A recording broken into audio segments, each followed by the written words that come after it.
You found the coolest place to be, the PlayStation Collecting Season. Come on, won't you sing with me? Welcome to the show. Gather round the boys and girls, collectors from around the world. Let's show the people what they need to know.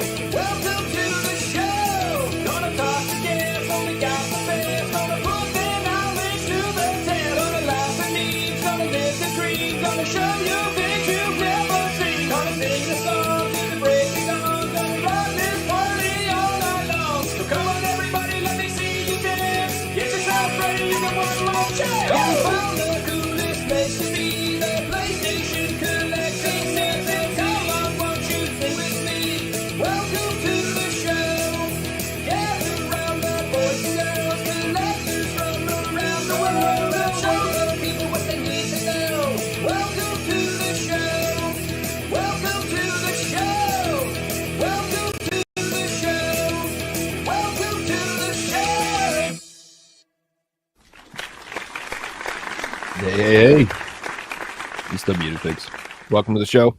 It's PlayStation Collectors Podcast, Season 4, Episode 37. My name is Joe Red. Joining me, as always, is my co-host, Figsy. How you doing, buddy? Hey. What wrong?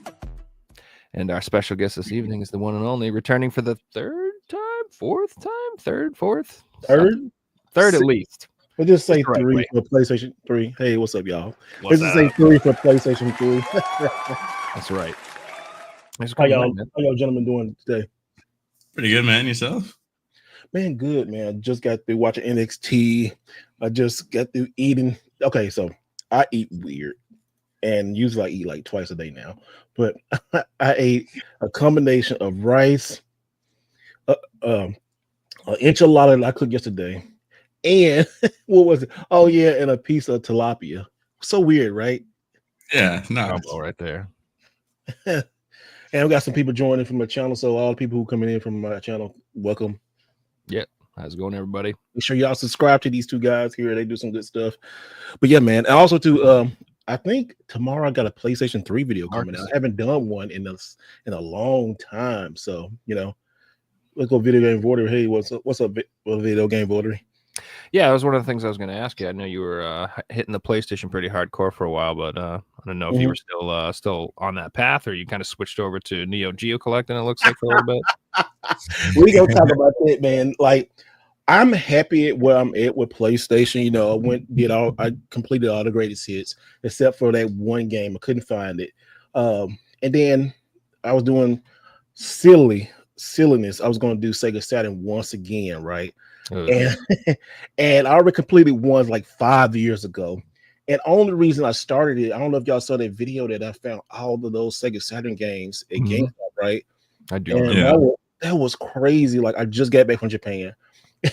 And I go to GameStop because I always visit GameStop. And dude said, "Yeah, I got some Sega games."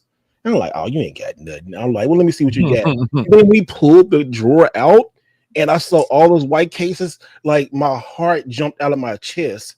Like, and he like, "You all right?" I said, "No." You said Sega. You didn't say Saturn. I said, "No." Yeah, he said he didn't. But the guy didn't know. He don't collect retro. And I got to keep thinking that a lot of people don't understand, the importance of retro or don't collect it. So I was like, okay. So I was collecting that. I was doing something. I'm like, you know what? I really want to go back and collect Neo Geo again. And so I used my Sega Saturn to fund my Neo Geo collection. And it's really kind of like 2 for 1. I mean, not 2 for 1, but trading over, So yeah, I did that. And so now, but I'm collecting Neo Geo smartly this time because I'm picking up. I set some goals. First goal was to complete Dog Tag set. I did that. Next thing, I'm completing the King of Fighters set, and then I want to complete the Fatal Fury set. So we can talk about it later. But I just got a new game in for one of those sets, and I just pick up random things. I'm not really want to go for a full set. My homeboy Neil Ness, he's going for a full set, and I think he'll get it. Crazy. And it's not for everybody too, but it is fun. If I did go for a full set one day, I have to get like these certain big ticket games, and I really have to start making really good on YouTube before I can get that. But I never count anything out because my luck is really good, and sometimes, I might find a metal slug like at a garage sale or something. I never count that out, so I just enjoy it. I really do like it. It's not for everybody because those games are crazy expensive, and I suggest nobody does that. Unless you a have cheap the Neo fun. Geo game is still like a lot of money. Yeah, because Cheap, quote unquote one's still like probably a couple $100, $300 to $500, something. yeah, I got a couple over here. I was gonna show y'all. You say y'all was gonna show some stuff, and I can show. But yeah, it's Neo Geo stuff, man. Is you're right, but I like it though. I always look. I started collecting Neo Geo like in what was my first Neo Geo game I got was in 2000. No.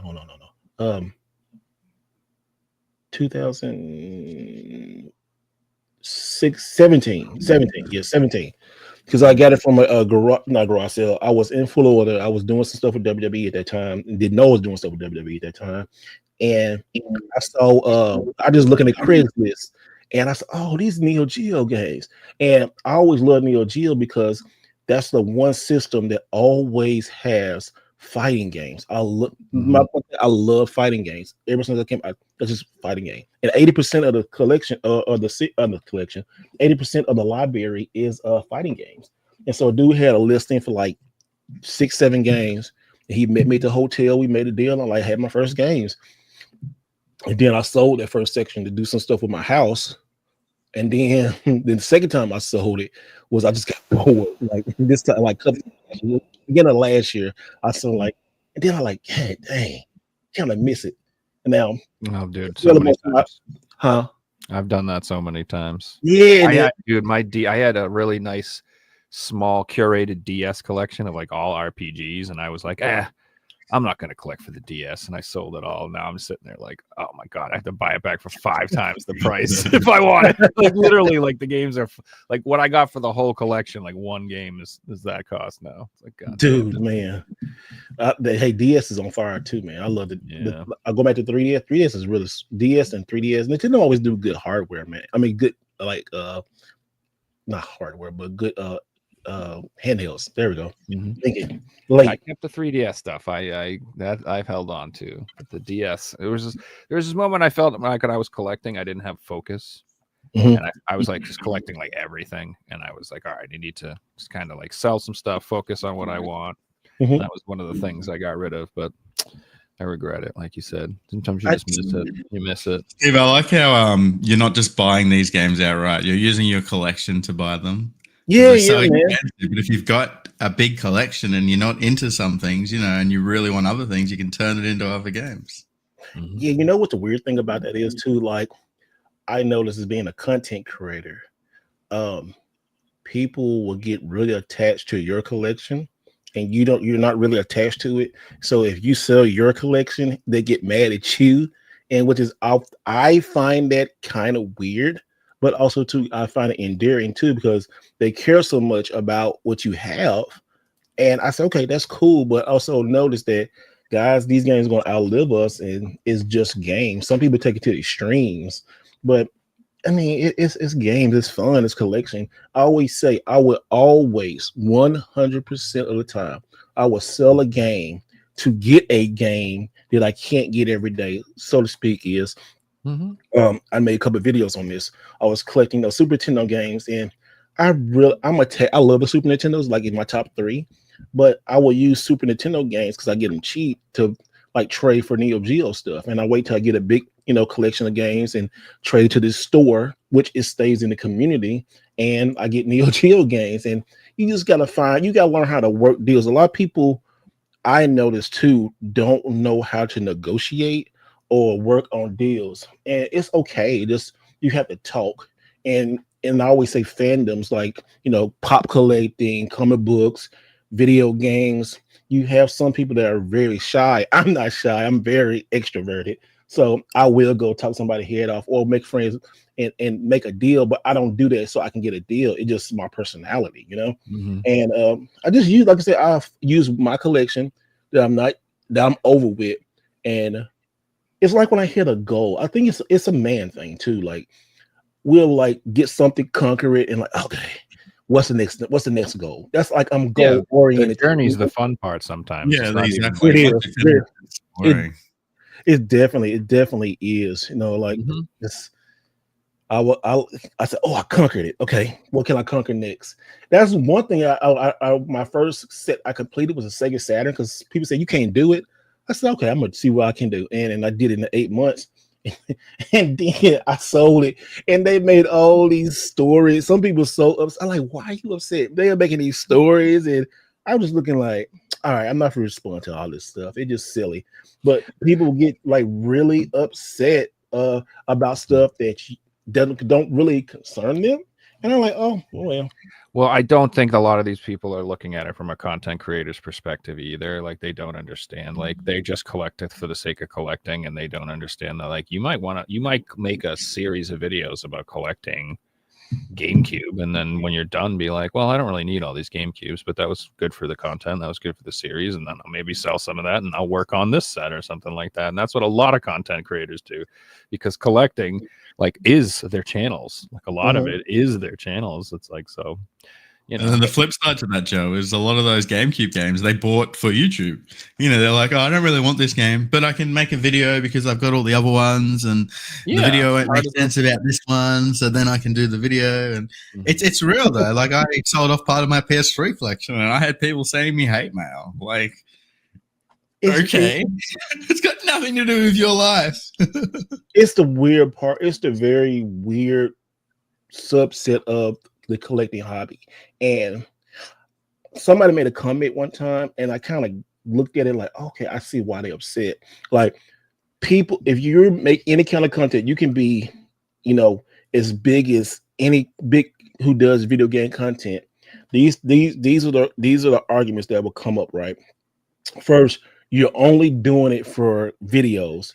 Well, what's the whole point of YouTube? I'm not doing YouTube like, hey, welcome, hey everybody. I might do that, but I want to put out good content, and I want to have the product and show.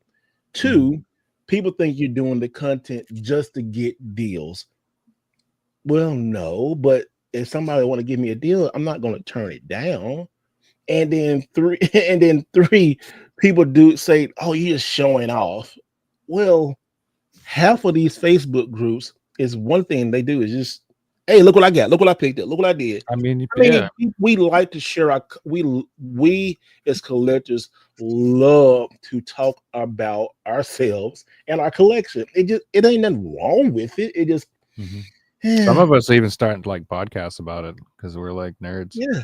Oh yeah, and I find like podcast find the podcast stuff. It's really like refreshing. It's really like therapeutic, especially on our podcast. We're just my podcast. I said my, but our podcast. So the side of podcast, the guys and some popped in like Omega.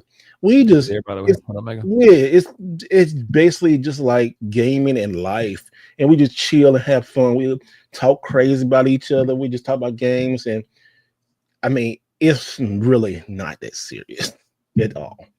No, I think it's honestly really healthy to sell your You'll game. never play any of those, or be like, the first question they say is when they see all your games is, but have you played them all? I made that a thumbnail one day with SpongeBob doing the face. I'm like, have you played them all? I really don't respond to that no more. I block and move on. And then that's another thing. If you're a grown man complaining about being blocked, you need to get some help. Really do. Right. I'm too old to like argue with other people's children. I don't do that no more. I just like, and first I used to go back and forth with people. And then I looked at like I'm wasting my energy. That's why I just get off of Facebook and all that kind of. I really be on. All the time I'm on Facebook is somebody looking at posting a Neo Geo game. I really just stay to like Neo Geo stuff or PlayStation stuff, man. I just get on, get off, go marketplace, get off Facebook, and spend a lot of my time here on YouTube because I really do love YouTube. I really do. I'm addicted to YouTube for sure. I love making this content, man. It's so fun. Steve, I was going to say, I think there's a bit of a difference between just posting on Facebook and then making a video about something, because you can you can teach people on YouTube. You can't teach. I mean, you could to an extent on Facebook, but the majority of people are just showing off. Where once you're going on YouTube, you're talking about the game itself.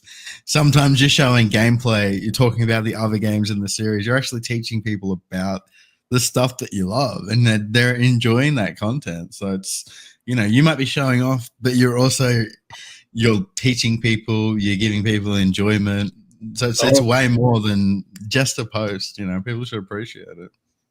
Yeah, it's just weird, man. Like somebody told me you can only please 51% of the people. You can't make 100% of people happy all the time. And that's okay. I cannot help how you feel about me if you never met me before. I just don't. I'm beginning not to worry about that no more.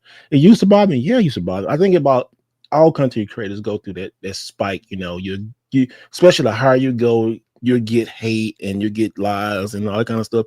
And as a human, you got to does it bother you? Sometimes it do, but you got to learn to shove that off and keep your head down. And the mission is to help collectors to provide entertainment. That's really my two main goals is to help collectors and provide entertainment. Anything else is okay, it is what it is. It just we only got a limited time on this earth. I'm trying to use all the time that God gave me positively and try to have fun. So that's a huge point that I feel like some people lose sight of. It's we're only here for a short time, and you want to spend it being upset with people for no reason. I'm like, you can, but I'd rather just have fun. That's just me. Do, man. There's not enough time for that. I ain't got time for it. Nobody got time for that. It sounds so funny coming from your accent, Fizzy, because that's like a black quote that then you said in your Australian tone. It's so funny. Oi, mate, I ain't got time for that. I love it. One thing too that I want to go back to that drives me crazy is that whole that comment about people who complain about you not playing all your games and stuff like that. People, I know that in your mind, video games are only meant to be opened and played. I understand that perspective, but you guys, people, you have to think about it logically. Would you go onto Jay Leno's channel and complain that he doesn't drive all his cars every day? I'm gonna do like this and make people mad. Is that there to be played? But do you really think Jay Leno's going to go drive his car from the 20s? But he has to. But I actually have played. That's why I got this, and I talked about this on my podcast, Spider. I got I actually have another copy over there that's open, and I bought this off of eBay because I just absolutely love Boss Game Studios. This is their only game. And this Spider the video game. If you look it up, it gets confused with Spider-Man, the video game. So, but anyway, you're this you're the scientist, right? And I guess the government comes in your lab and kills you. They kills you, and you only have a certain amount of time to take your consciousness and put it into this radioactive spider with all these knives and stuff on it. The game is fun. It's like a platformer. It kind of stood the test of time a little bit, but it's great. If you want that old PlayStation type of graphics that was just transitioning from the FMV videos and the platforming, this game is it.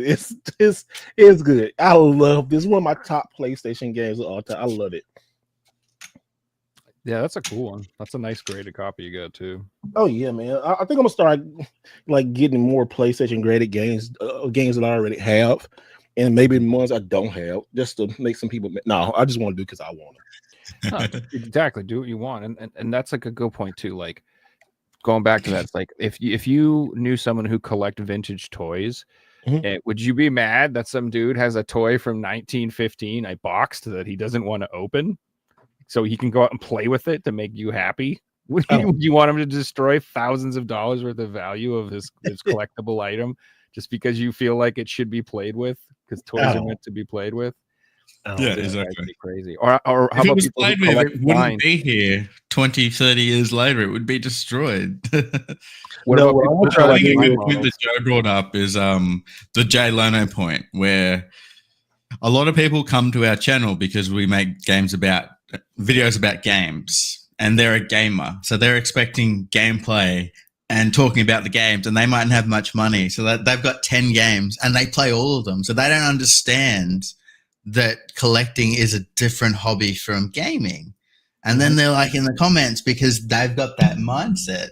It'd be like going, you read comics because you're into comics, and you're seeing these people with brand new comics and you don't understand. There's plenty of ignorant people out there like that who will be quick to make a comment and blah, blah, blah. I don't reply to comments like that anymore. I just ignore them, or we'll say, thanks for watching with a smiley face. You know what, man?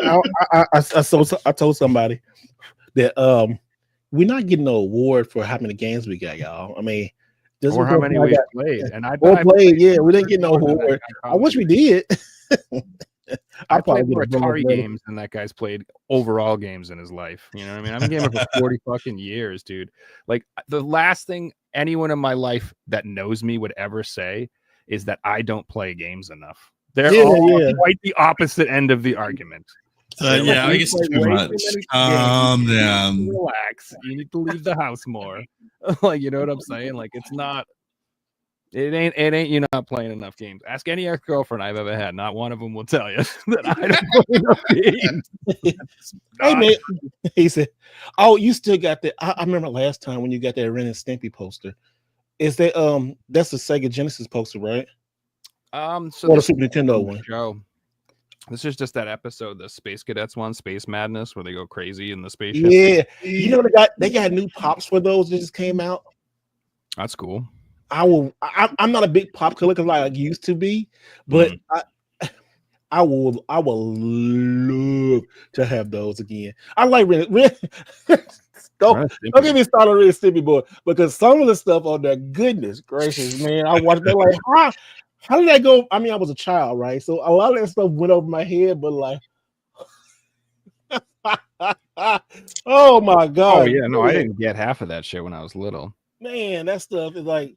So this actually, my dad loved Ren and Stimpy for some reason, which was unexpected. He got those other half of the jokes. That's probably why. Yeah, he got other half.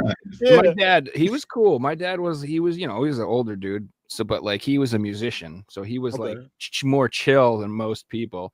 And he loved Ren and Stimpy, and he loved South Park, and he loved a couple things like that. And he bought this actually, and got that like. That's like a laminated poster on poster board or whatever. Okay. Just because he loved it. And then I was like, that just went with me as soon as I left the house. And he's passed away now, so I grabbed that. But that's that's a good thing, like memory from him and stuff like that, man. Dude, the best thing that ever happened is like I said, we used to watch South Park, right? Yeah. And then when the movie came out, he was like, "Oh, I'll take you guys to see the movie." Oh my god! Because he figured it would be, pretty much on par with what was on the TV. And so then, I'm like, God, I'm like a 13, maybe 12. I don't know. I was way too young to be seeing that shit. And we were in the theater, and right away it's like, "Shut your effing face, motherfucker!" It was just like completely ridiculous. And he was like, "Oh no!" And then that scene where Satan's in bed with Saddam Hussein, and he pulls out his dick. My dad was just like, I literally looked over him, and he was like, "What have I done? This is just so bad." He was like, "That's why it's such a bad idea, dude." Hey, like, how can like that generation or the generation like? How old are you, Fixie? 30. I'll say 32 because it's my birthday this month. So 32. Okay, well, happy birthday, brother.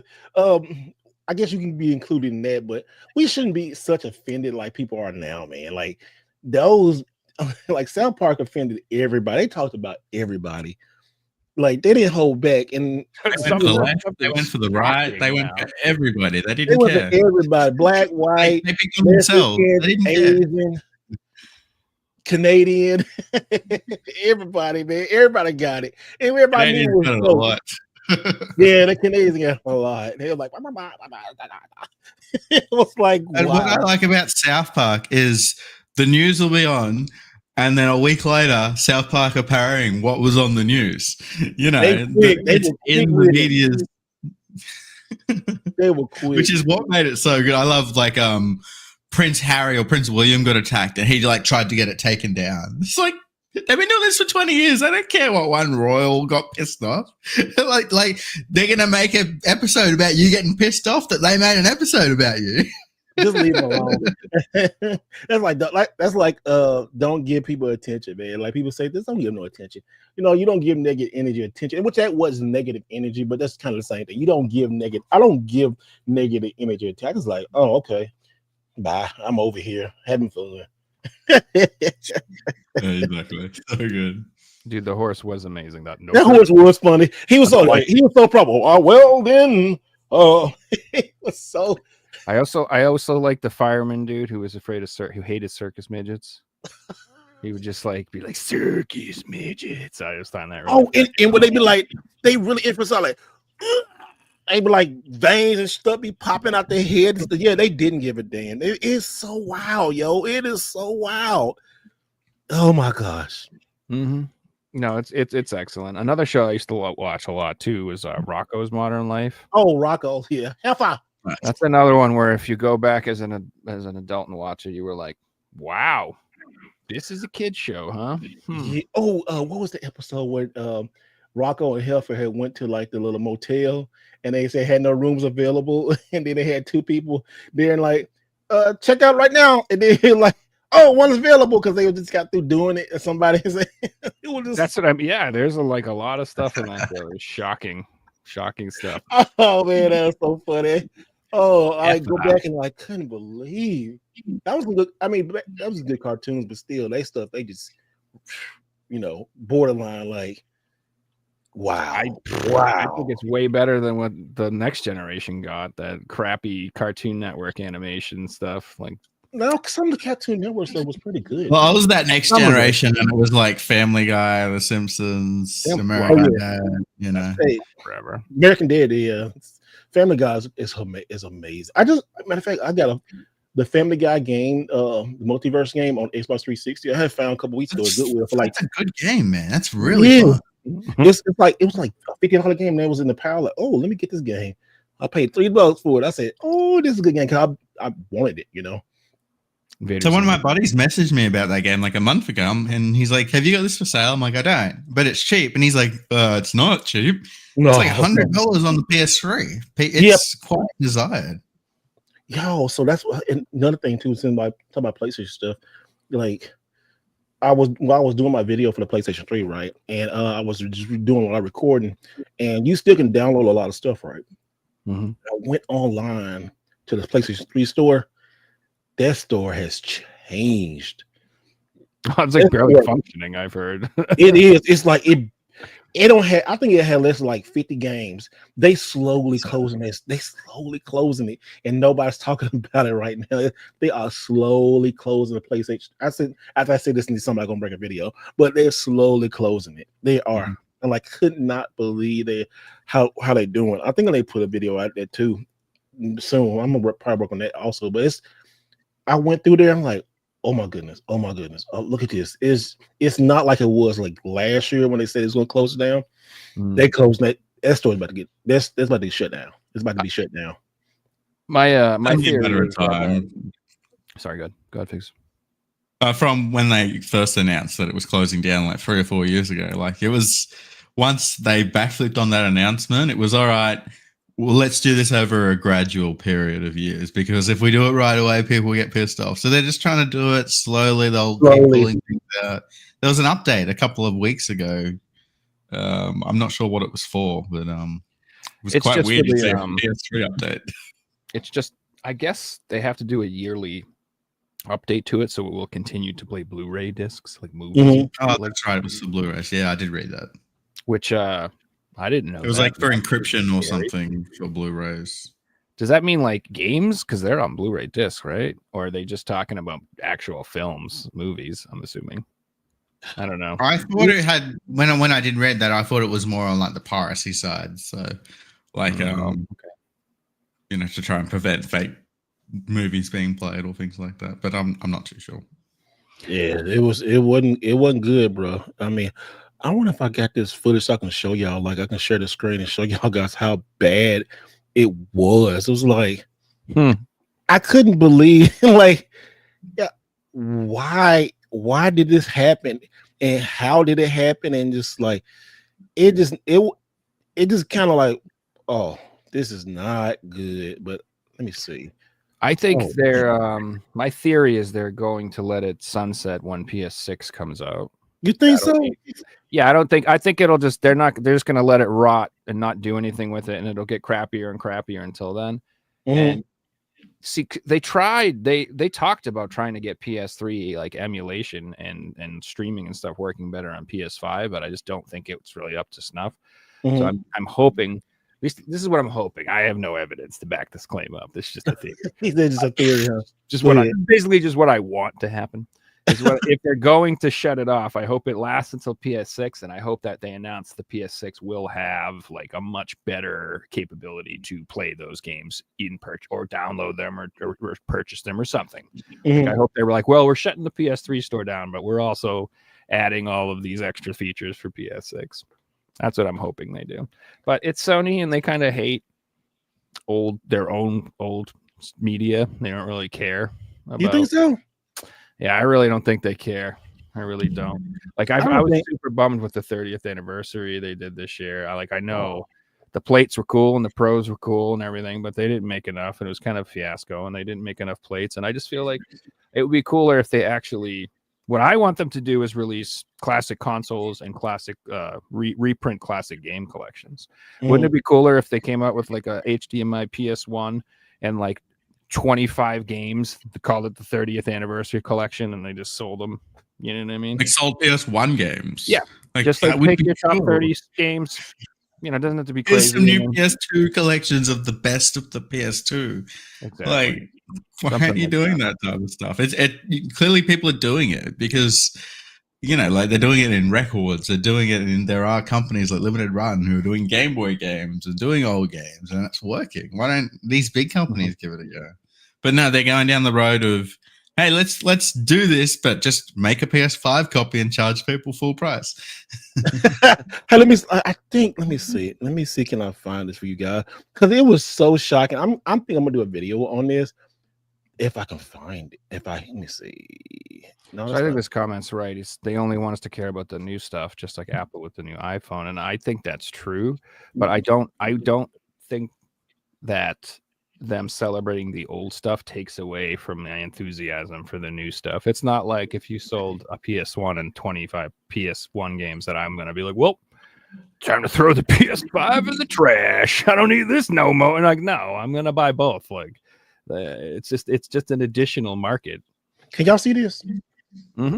I see it in the background. Okay. Do you have the share screen option? Yeah, I got a share screen option. Okay, yeah, I should have let you. Okay, I'm trying not to like make it super wide. Okay, can y'all see this now? Let me see. Mm-hmm. Oh, there we go. Okay, hold on. There we go. Let me see. I can add it to the stage. Yeah, add it to the stage for me. There we go. Cool. There we go. All right, so y'all can see this little stuff that I'm working on, but let me see. This is work. Let me see if it go big screen. I'm looking on the other side. Is that big screen to you guys or not really? Yeah, it's big screen.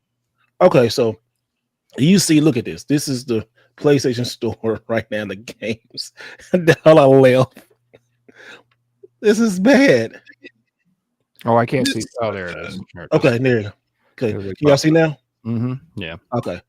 All right. So let me go back. I'm sorry, guys, who's watching. Like sometimes, like when you do screen sharing, it doesn't like the StreamYard specifically has been lately. It's been like really bad. They updated stuff and they've been adding features and it's like breaking stuff and stuff's not working right. But if I just click through here, what y'all can try to see, look at this. Look at this. Like it's not many games on here.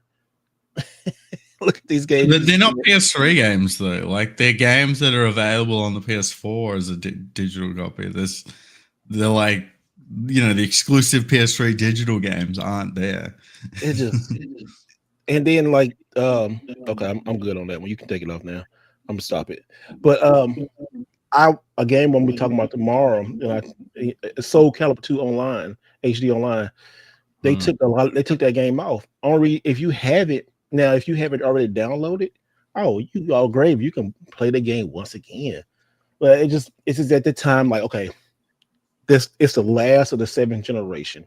Xbox 360 is gone, the Wii been gone, 3DS been gone, the Wii U is gone. The only thing left up right now from the 7th generation is the PlayStation 3 store, and it's a shell of its former self. It had a good long run. It hurts just a little bit, but you know. The online still works for now. Some games still work online. Like if you can jump off the podcast, put in Battlefield 3 and play an online server, or Call of Duty Black Ops 2 or 1, there's still people playing on the 360 and the PS3 online, which is awesome. You know what I'm kind of concerned about is that the PlayStation 3 physical games, right? Some games you need to update. And will they send a thing to update them? Because how long before the games start updating before they just be like they won't work? So like the games you get, you got to put in and make sure you update those games. Because when I spent 2 days like capturing game footage, and I put for this video. So I spent like 4 days doing this video, but 2 days capturing video. And putting disc in, and got to update. And you know how slow the PlayStation 3 is to update. Then they got installed to the HD. And I was like, oh, come on. Oh, that was just, I hated it. But once you got it in, it plays great. You know, plays great. It was just a bunch of bull crap. Steve, have you ever tried to install Gran Turismo 5 or 6? I heard it was long. It's like 12 plus hours. Really? And then you've got to do every update. Every update they put out, you got to do them. I don't want to play the game no more. Which the game is great. You know, I still got Grand Theft Auto 5 concept demo. That's awesome. I still got a lot of demos. I was going through my list, right? And there's a lot of demos I still had. I got 2 PlayStation 3 accounts. I got my first one, and then remember when that hack came through and all that kind of stuff, then I made another one. So I got one from like 2000, whenever the first came out that night, to up to that update, then from the big hack, and then from the big hack to now. So I was like, I got 2 different ones, and I went back and I had I had Soul Calibur on my old one, had all these old games that were delisted still on like PlayStation, like Street Fighter 3 online, the Marvel Collection originals online, all that kind of stuff. Like, oh wow, I had all these updates, and it was like I had like 400 like downloads. Remember the Core magazine? Which one? I'm not sure it's cool. Core? I don't know. Yeah, it was kind of like, I was gonna talk about these later, but it was like part of PlayStation Underground, kind of series. Okay. And it was like an online magazine with demos and stuff, but it's on PlayStation. You can download it. It had like so many episodes. I had like 3 or 4 of those. Had like episodes of Naruto, which it was delisted. They took those back. So it was a lot of stuff, man. One of the coolest things I think about the PS3 store that's going to be best is that like sometimes if you buy a game on that, you get it on the PS3, you get it on your PSP, you get it on your Vita, and then you get the free PS4 version if you own it too. So it can actually be like the best place to buy a game because you can download it like multiple places, whereas opposed to just buying it on a PS4, PS5, you don't get that option. Which like Ratchet and Clank. Ratchet and the type of things I hope they fix for PS6. That's what I mean. I hope they add these features back. They go, no, you can do that and download it on your PSP. Yeah, I still got like this world of digital games. Like if you buy a game digitally or download it for free on PS Plus or whatever, you should own that for the rest of your life. Like it should be a thing that you can re-down this game on the new systems. And like, it'd be like us having our physical games. It doesn't work anymore because you bought it a few years ago. Like, sorry, like that's not how it works. You can play these forever. It should be the same. I went on my digital downloads the other day. I was surprised at how many games I actually had digitally. On the PS3 or Xbox 360? On the PS5, because I'd had PS Plus games from PS3 era. I could still download and play. Yeah, that is cool. Like, it's cool to still see Tekken 2 on I can re-download on my PlayStation 5. You can't. There's one thing I say about Xbox and PlayStation. The downloads, I think once you buy something, you still got it. That's pretty good, unless they just try to snatch the game away. But I really do like that. So, but I know it's not going to happen forever. So I'm just like, okay, if it comes, if it take it away, take it away. But I'm always going to be physical, but I'm leaning more like, okay, digital is cool too. Just so my attitude's definitely changed a lot lately, because a lot of the times the physical games you're getting are like broken. And like there are a lot of brand new games that come out where the developer of the game will say on Twitter, "Hey guys, if you bought the physical, make sure you update your game, because the build on the disc is a year old and it's broken and it's full of bugs." And it's like, well, okay. So now I'm like, it's cool to own a physical game, but is it cool to own a broken one? I'm like, at that point, I'm leaning more towards the digital. Honestly, like if you're gonna release your game broken and you're gonna patch it for the next 2 to 3 years, might as well just buy the damn digital copy, because at least I won't be mad when you update it. When I buy a physical game and then like 6 months later they're like, "We fixed all this and we did all that," and I'm like, well, now that means my game's broken and sucks. That's the way. Like Cyberskunk. Or even the other side where it's not like it works, but there's just an update. And it's just free DLC, like Stardew Valley, for example. Like, I own the physical version, but there's new content that comes out. So it's like, do I really own the game, or do I own the old version of the game? And if I want to play it, I want to play with all the new stuff. So it's like, that sucks. Speaking of which, I feel you, man. I feel you on that stuff, man. Our hobby is weird. Like I said, we got some weird things. Only on gaming when you get weird stuff like that, but I guess movies too. So. So now we brought this up a couple of weeks ago. Why can't these games are hardware, right? Why can't we put a disc in our console, and when there's an update, it updates the disc? Well, why can't that be a thing? Like, you put a Switch card in the Switch, there's an update, it downloads it onto the card. Well, why can't that be a thing? Is that impossible? Like, I used to put music on CDs and do it myself. It's not like it's. Well, technology wise, that's kind of hard to do. Like you can easily do it to a cart, but to a physical disc, it's not read or writable. It just, you have to surface the discs and stuff. Yeah, you have to do all that kind of stuff. So it's kind of the different. Card, I think it would be more real, because you could do it an SD card. You could rewrite it. We can do it to SD card. So the Switch carts, I feel like that could be reality. The discs, I don't know. Man. And they're doing a better job with that too, because like when they download when you get a game digitally, or like you have a game physically and you download the update's going to go to the hard drive or whatever, and it's still going to be at your account. And if you ever get a new system, it's going to be up there. So the disc is just basically a middleman almost, if it's not, everything is not on there. Like one of the games I'm talking about on the PlayStation 3. It's a lot of games that are always on there, like the collection series, like the Killzones and the God of War collections. All of those games are on that disc sometime. I was surprised, like God of War collection. It has God of War. It has 5 games. The first disc has God of War and God of War 2. The second disc has God of War 3. Then you get a voucher to download the PSP games. But when I put it, I thought, oh wow, God of War 1 and 2 are on the disc, which it can fit on there. It just surprisingly, I'm like, oh, that's feel pretty good. The only downside is somebody might use a code for the PSP game. So if you do get a used, you might want to get those PSP games, which I mean, it's used games, so but it's not a lot of new games out there like that. So I think they have the PSP games on disc as well as a separate release. They have it on Vita. They have it on a separate release. They have it on it's a separate release. Is it the Amiga collection you're talking about? I'm talking about the God of War collection, the gold collection. But dude, they have the Ghost of Sparta on this too. They do have those. Yeah, this is the gold one with the downloads, and I'm pretty sure Yeah, this is that's it. That's it. Right, they had that. That's right there. Yeah, they have the collection. That's it. That's the PSP games. So you can get that one. So I would definitely get that one too. So these days, like, my standards have pretty much come down to like, is the actual disc build, like, does it work without updates? Like, I don't even care if it's like complete.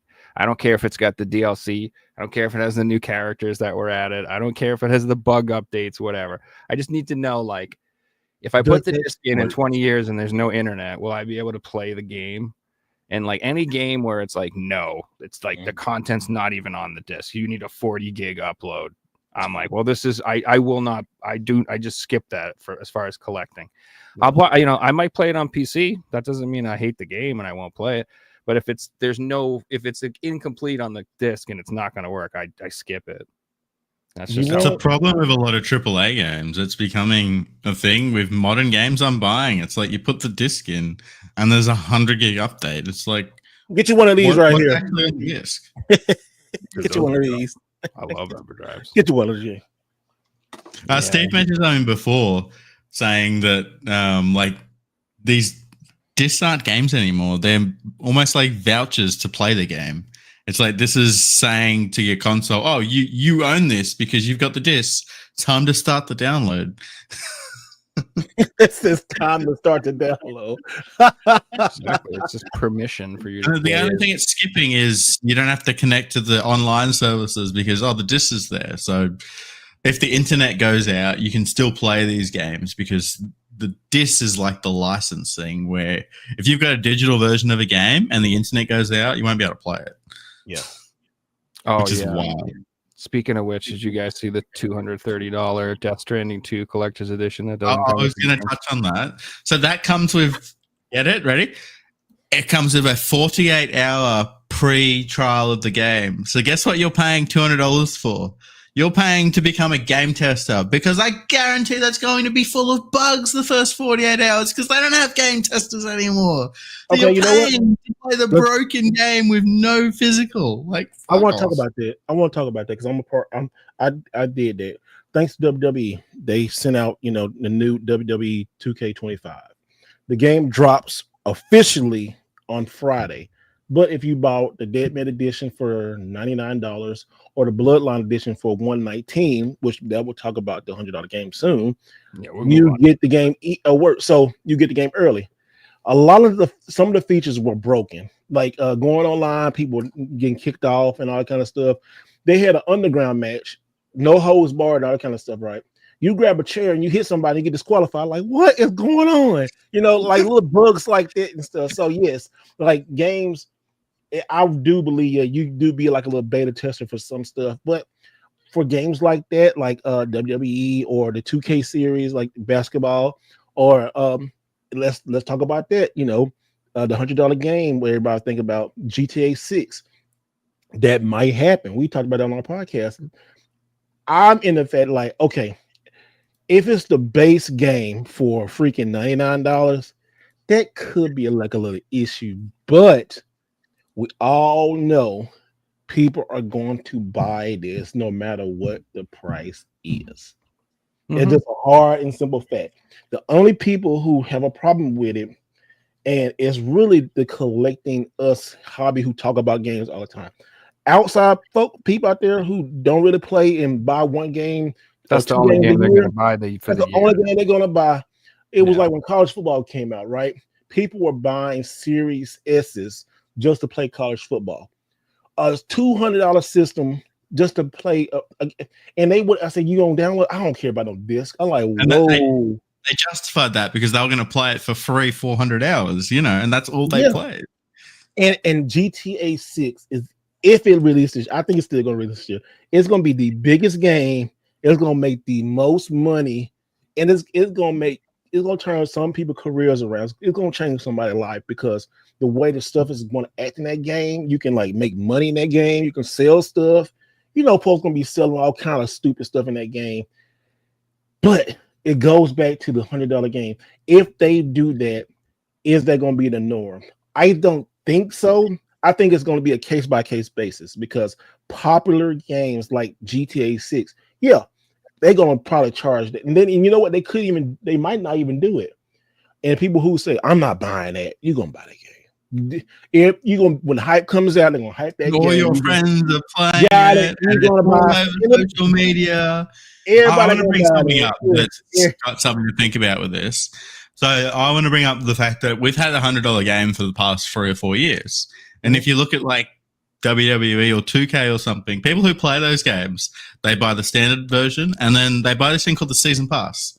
That jumps your price up to $100. Let's say they play it for a whole year, right, and get their hours out of that, and then compare it to GTA 6, assuming it's $100, but it's as expected, just like GTA 5, you're getting your 200-300 hours out of it. Is that worth the same as a season pass? Because it's hard to put a season pass in a single player game, unless they're going to tie it in with online. They kind of have to charge that from the get-go if they're going to make the same money as, NBA 2K, because they know average people aren't buying shark cards or whatever. I also read somewhere that they're going to make online free and just monetize it more, which, you can play GTA for free, but only online. I'm sure people will do that as well. I know people will say like, I ain't buying this, but when that game comes, you might not buy it when it first come out, but you're gonna wait for a sale. You're gonna. That's what I'm doing. I'll wait for a price drop because GTA 5 eventually was like $14.99. But a lot of people are saying I ain't buying it, and they get into that hype. Some of them are gonna buy it. I ain't gonna say everybody, but some are gonna get that hype, or they're gonna try to find a way to get that game. You're not gonna be left out in the biggest game of the year. Come on, I'm gonna play it. I'll go the other road, Joe. I'll buy it day one, play it for 2 weeks, and then sell it and get my money back. Yeah, that's not a bad idea. I mean, but that way you play it for $20, I'm afraid I'd get addicted to it. I don't think I would sell it. But we tend to overreact in the gaming world sometimes, a lot, and I think we just don't think about. I think we react. Then just remember when Mario movie came out, or the casting for the Mario movie, how everybody freaked out. People making these videos, oh, it's gonna suck and all this kind of stuff. Calm down, the sky's not falling. And when Mario movie came out, it was the perfect choice. He did such a great job. The whole cast was great. Saw that movie 3 times in the theaters and then bought it. And it's still a great movie. And watching on Netflix and got the 4K Blu-ray. And people still the same thing. I think people just like to overreact over stuff. And it's okay. It's fun to talk about it. But if it happens, I do still think that game's going to be a huge selling. And then it's going to be number one game of all time again. And other companies could say like, "Can we make 100?" And there's a few companies gonna try it and it's gonna fail, and it's probably gonna go back, And to make it like, have to break their game down and sell it. Like, did we say the leaks for Spider-Man? How the plan was to release Spider-Man, the third one or the second one or whatever, in like 3 parts. So they got to pay the game and then they got to do the DLC and there was a big leak about a year ago. And it leaked like their business plan of how they were going to release the modern games. And it's not you don't get a game day one. You get part of the game. And then you got to get more and get Street more. Fighter 5 all year? That didn't work for Street Fighter 5. It almost killed Street Fighter 5 doing that. Yeah, it's an awful business tactic. It's like, that's not what gamers want.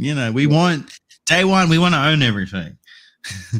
The only cosmetics I want in my game are to change the outfits. I don't want you to be able to pay to get a better experience in the game. That shouldn't be a thing.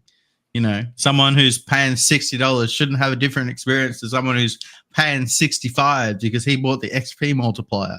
Like, that's bullshit, Yeah, and that's the biggest thing I hate about all of this is that as soon as you introduce these types of transactions, what it means is that there's someone sitting around saying, how can we make this experience less pleasant for people so that they rather pay us money instead of play the game? I don't think so. I disagree with that. The time, like leveling things, like the grind things where they're like for example, like certain games, like they're like, you could grind for 800 hours to get this item, or you could just give us $10. Okay, that's sort of thing. That's two different things. But also, too, you gotta understand that these companies are business. And I disagree with my boy Mega. He said people trying to advocating. I just understand that it's a business side and it's a gaming side. Business side is always going to win out. They don't care about us. They don't care about people out here. They don't care. They want to make the most money they can as quick as they can. And why you think Fortnite and all these loot box things are making millions of dollars a year or a month probably, because the kids get addicted like crack. Give me a credit card, give me some bits, give me this, give me that. And like, oh, and then you know what they say? You know what? GTA 6, people been waiting 15 years for this game. All right, and they gonna charge $100. I mean, if they do, they do. They don't, they don't. I'm So gonna even if- buy it, It, but you know, it's all just a value proposition. Like you can charge $100 for a game if your game is worth $100. Like you can. Like if your game can. is like Figsy was saying, if this is a game that people can buy for $100 and they can play 300 to 500 hours, play this one of two games they buy all year. This is the only game they're going to play. Then that's what's that. I buy like $100 worth of games a week sometimes, and sometimes those games are 5 to 6 hours a piece. I could beat all of those games in 20 hours, and I've spent $100 on them. So who's crazy at that point? You know what I mean? Like I could keep playing them over and over again, but there's value in it. What I think is going to happen is there's going to be a lot of these companies that just assume their shit's worth 100 and it's not, and they're going to find out. Yeah, they're gonna find out. They're gonna find out them. so quick. Nobody wants your game. You better go back. Mhm. It's interesting that Take-Two Studios or Take-Two Interactive have got such a pull right now that because their game GTA 5 became that game that was bigger than consoles. If they make this game $60, there's no way any other game can justify their game being $100 because the average person will be like, why would I buy The Witcher 4 for $100 when I can buy GTA 6 for $60? And GTA 5 was $60, right? They made almost $10 billion. Like, they don't need to charge $100 to make money on this game. It's going to make money regardless. So it's interesting to see what they do if they charge 60 or 70 or, like the rumors, charge 100, because it will change things for these other AAA studios. Suddenly Nintendo will go, well, let's charge 100 for our next Legend of Zelda because that's our Grand Theft Auto, and God of War might looked at doing that. People better be lucky Nintendo's not making GTA Clash. Yeah, if it was Nintendo, there would be no price drops. I know, never.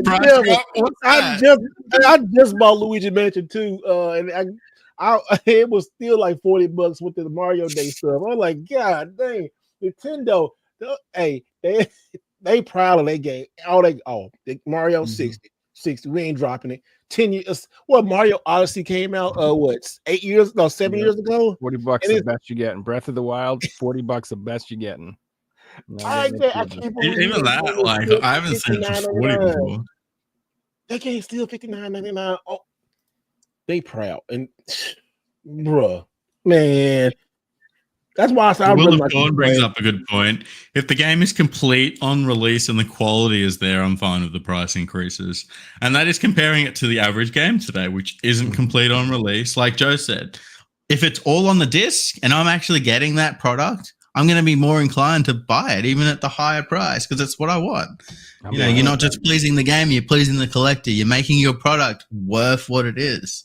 And if you just use inflation, for example, like a $60 game in 1995 is like $90 today. So it's not like we'll start using that. Let's stop using inflation. Let's use a day. Everybody try to use these. I'm gonna get on you, Peace. I'm sorry, but a lot of people, let's use inflation. Let's not, because nobody cared about what happened a long time. Well, I ain't gonna say nobody cares, but we can't use yesterday's prices. Shoot, if I want to use inflation, I should get a Neo Geo game for $300 for the day. Expensive ass game. I mean, I don't know. I don't know why this became a talking point. It's like, why is this a talking point? Like, I don't know. It's a concern, but it's not a concern. There's rumors that the Switch gift cards are going to be more. That's another thing too. Like, they're saying that just straight up, they're going to be like $10 more per game. You're looking at $70 per game. I mean, we've been paying. We have seen $70 games before. Like Tears of the Kingdom was $70. It was like 75, yeah. And again, I think that was worth it. Like, day one, that was perfect. It was all on the card. I put 150 hours into that. I still want to play it. Like, I no regrets paying $70 for that game. It was one of the best games I've ever played. There was nothing wrong with it. I don't think it crashed on me, and I bought it day one. Like, how many games can you say that about? No, you can't say that to me about a lot. What, a lot of Switch games you can. No, you can't, because some Switch games you still gotta download. I hate when I get a Switch game like, I got one, and you see the little white label, must have internet download or download list. Like, you motherfuckers, why? Or you see a Switch game on special, it's like $19, and you pick it up and it's got no card. And it's like, oh yeah, I know. So, speak. Figsy, the Targets had a sale, and it was like clearing out a lot of Switch games. And some of the Switch games were like $5, $10, $8, real cheap games. Some were like, just newer games. Like some people got a whole bunch of Mario games for like in one store for like $19 a piece, like all the top titles. But long story short is I saw one game in there. It was Nickelodeon All-Star Brawl. And I looked at it, it was $8, but it says internet code required. I said, no, I ain't want that. I said, why I'm just buying a plastic box for $8? I know. I said, and this game already is not that great. I said, no. I'm not buying it. That's where I'm at. I've just become way more critical and apprehensive about what I buy. And what pisses me off is every once in a while I'll just be like, oh, like that Plucky Squire game. I'm like, surely this indie game from a year and a half ago will be complete. I don't have to worry about that shit. No, it's not complete. No, I needed updates day one, 2 updates. I'm like, come on, man. I fully understand. Like when Monster Hunter came out, I'm like, well, I know that this disc is not going to be the end all of Monster Hunter. We got like 2 years worth of updates and DLCs, and there's going to be a million things. So that wouldn't, whatever. It is what it is. It's not going back to like it used to be. That game's like 6 hours long. It came out years ago. It should be done. It should be done. Like I shouldn't have to worry about that. Like it's just. But look at I bought Black Myth Wukong I pre-ordered the physical version. Right, it came out 6 months prior digitally, so the game's been out for a long time. I pre-ordered it physically. I put it in. Guess what? I got to download the game. Like it wasn't all on there, and it came out 6 months later. Like this was meant to be the complete version of it, and it wasn't. Like I played it, I got the platinum trophy, I still had a good time, but that's not the point. Like I bought it because I wanted it on the disc, all on the disc, not a download voucher to download it on my console. Like that's not what I wanted, and it's frustrating. Wow. Well, one thing that does make me happy, maybe it's just because I'm in a bubble though, but it does seem like I feel people care more about that stuff. Like I see that these Switch carts that come out with the updates on them that are complete on cart with the DLC, like it's a big deal. People are buying them like crazy and replacing they're like replacing their old ones with these ones. And it's just I do it too. Like that Trouble Witches game, that shmup that came out in Japan. I don't know which one that was. It's kind of like a cotton game, like 2D side-scrolling shoot 'em up. It's where you're like a little wizard. And it's very colorful, kind of cute 'em up-y. It's a cool game, but like it got released in Japan, and I bought those versions and I'm having fun. But like in games just to announce they're releasing an updated version with like more DLC on it, and it comes with like Cotton as a character like embedded on the disc, and I'm just like, shoot.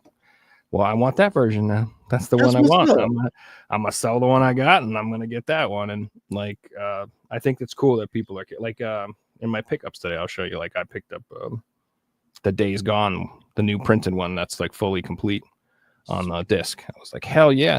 So it's just a good sign to me that our people are at least conscious of this stuff now. Like, it's becoming more. Well, my goal is just to have enough nerds in this scene care about it that developers go, all right. We got to like think about how we're releasing our physicals, because I've said a million times, I have no problem waiting for a physical release to come out.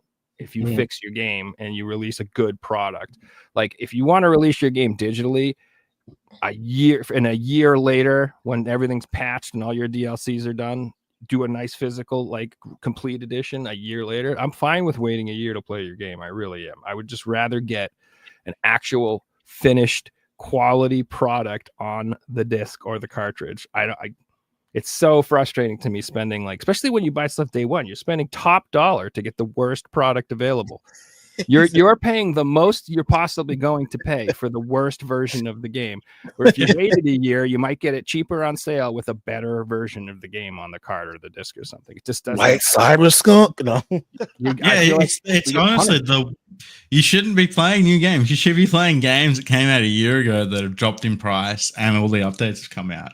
Like Cyberpunk right now is great to play. I played it day one. I was a sucker, paid full price for it, had a shit experience, and that ruined the game for me. Like I know it's good now, but I don't want to go and replay this game because I I put 40 hours into it. I put good money into it, and it pissed me off. Like, you know. Yo, hey, that's so fun. We get so mad at this hobby that supposed to relax us and stuff. It's like, it pissed me off. Wait a minute, this game, it will be a video game. They ain't got everything on here. We just find ourselves getting upset about it. And they just That's our own fault. That's our own fault. right? Normal people are just playing the game. They don't even. I know we're playing the digital game. They don't even think about it. Hey, collectors, we are kind of snobbish in a way. I ain't gonna lie. We're really kind of snobbish. I mean, in a good way, I guess you could say good snobs, but we're like, nah, I don't want. They don't have the manual. I don't want that. The word that we like to use around here is passionate. Passionate About our hobby. We're not crazy. We don't have OCD. We're not jerks. We're just passionate. And some of them can be a lot of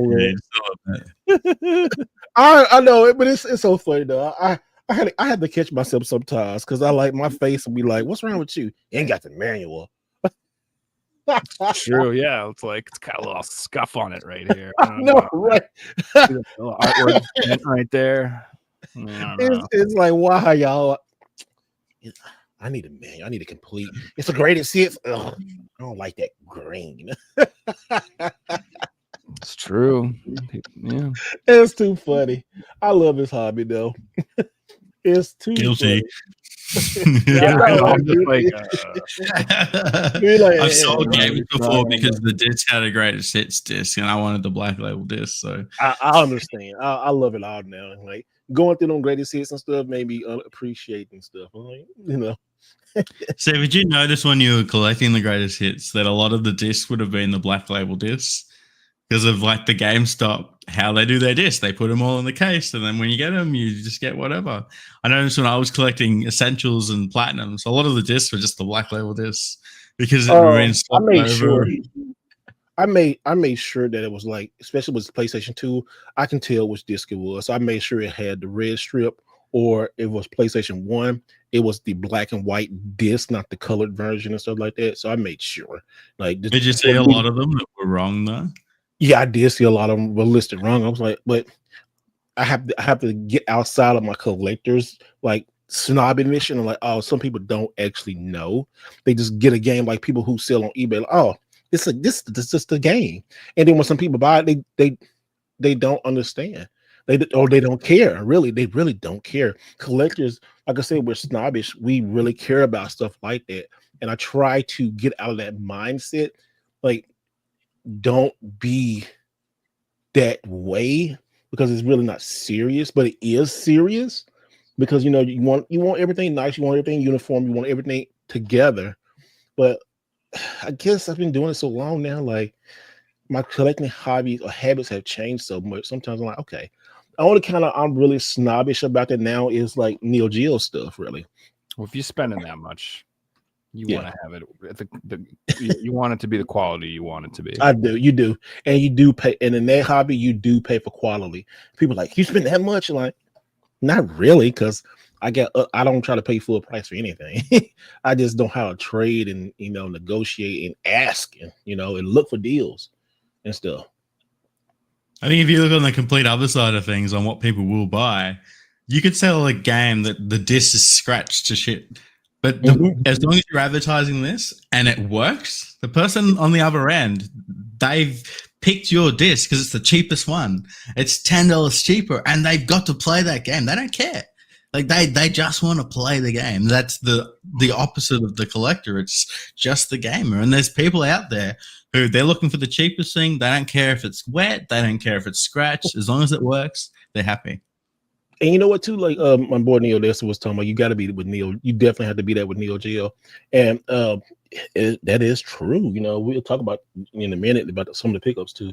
But it really is like when people get into this hobby, this pertains to other stuff, too, but more like cart-based stuff. You got to watch out for fakes and stuff, like Super Nintendo 64, Game Boy Advance, big time. Yeah, Game Boy Advance, bad. Game Boy Advance. Like I have to go when I go to GameStop. I can tell like when I go to GameStop and they have like, say they have like Nintendo 64, like WCW. Dude, And that's then my favorite one right there. I like WCW Revenge. Everybody likes the other ones. I want to turn. Hey, I want a tournament with this game right here. I did. Matter of fact, they built it over there. I get it in a minute, but that was the one me and my boys used to play all the time, dude. You can tell by the one thing you can tell about the weight. Like when I'm looking, like I said, oh, okay, there's a cart, and then here's a cart. And I'm like, if the Super Nintendo, but Nintendo 64 carts are always like dense and heavy, and they really dense and heavy, like right in the middle. And then fakes are really light, and they are light like they're like you see how this right here is. They are light like right around that. So if you pick that up and you feel like that, like if you put in your hand and it don't drop your hand a little bit, then it's kind of fake, you know, like this one kind of drops your hand. Like, oh, you're talking about the other two games, like No Mercy and WrestleMania 2000. It just I always got to keep those because those I've been having these games for years, so I never really kind of sell those. And they wrestling games. Like the best N64 games. Then those games, GoldenEye and then the Mario parties. Those are. And then this Japanese one. I don't know what that one is. This is Battle Spirits. I can't figure out what it was, but it's another wrestling game. It's pretty good. It's really, really good. It's cool. Yeah. So, but you gotta just watch out for fake stuff, man. Neo Geo. Somebody sold a fake Neo Geo game online so much money. So, goodness gracious, I'm like, why? Yeah, but a lot of people don't understand, and that's one thing you need to try to do. Try to educate people about it. Especially Neil Ness, he knows how to educate really, really good and look at stuff like that. And you just gotta know what and buy for reputable sellers too. You know, just don't buy from any Yahoo on the internet because you can get got. And Pokemon cards fakes too. Yeah, Pokemon cards. I seen Pokemon cards. Yu-Gi-Oh cards are fake. Like, Steelbooks are faked. Everything's faked. I think that's why it's so important to use sites like PayPal and eBay. And I'll use an example. I bought a $400 game a couple of years ago, and it was a download only case. So basically, it was just paper. That's all I was buying. Was it Marvel? Was it Capcom? No, it was one of the Digitales from South America. It was Lost in the Rain Digitale, which just sold for like $1,000. Anyway, I got my copy, and I've got the other ones. As soon as I opened it, I felt the paper. I knew it was wrong. I knew this guy just photocopied it. I jumped in a couple of collector groups, found out that like 5 other people all bought it as well, and we all got fake ones. So I didn't message the seller. I just went straight to PayPal, said, this is fake. I've got evidence here that it's fake. I got a full refund. Keep the item as well because it's fake. So I gave it to one of my friends as a souvenir. I'm like, you just have it. I was going to throw it out. So he's got it in his collection. He doesn't care. He knows it's fake. But yeah, I got a full refund because it was a fake product. You know, that PayPal will side with you. eBay will side with you. Like, but if you're doing these deals on Facebook, you know, your credit card company don't care. You got to make sure bank doesn't want to give you money. You got to make sure, like, you got to have a paper trail. Now, that's why I don't like selling. People think I'm such a reseller. I'm not a reseller. I really hate selling. I like trading. Yeah, like because they're selling online and stuff. I sell stuff at shows, like to a booth. That's like only time I really kind of do. I sell to other stores. That's the only selling I do. Or if, like, I used to sell on Facebook groups, but then it's so fucking toxic with people. But what I was saying is you gotta be like more careful. I be careful. I try to, like, whenever I package something, I make sure I make a video of it, all that stuff, wrapping it up and all that kind of stuff, and then send it in and hold it in case somebody say, hey, because if you try to like scam me, I'm making a video out of that. I'm showing everything. I'm making a video.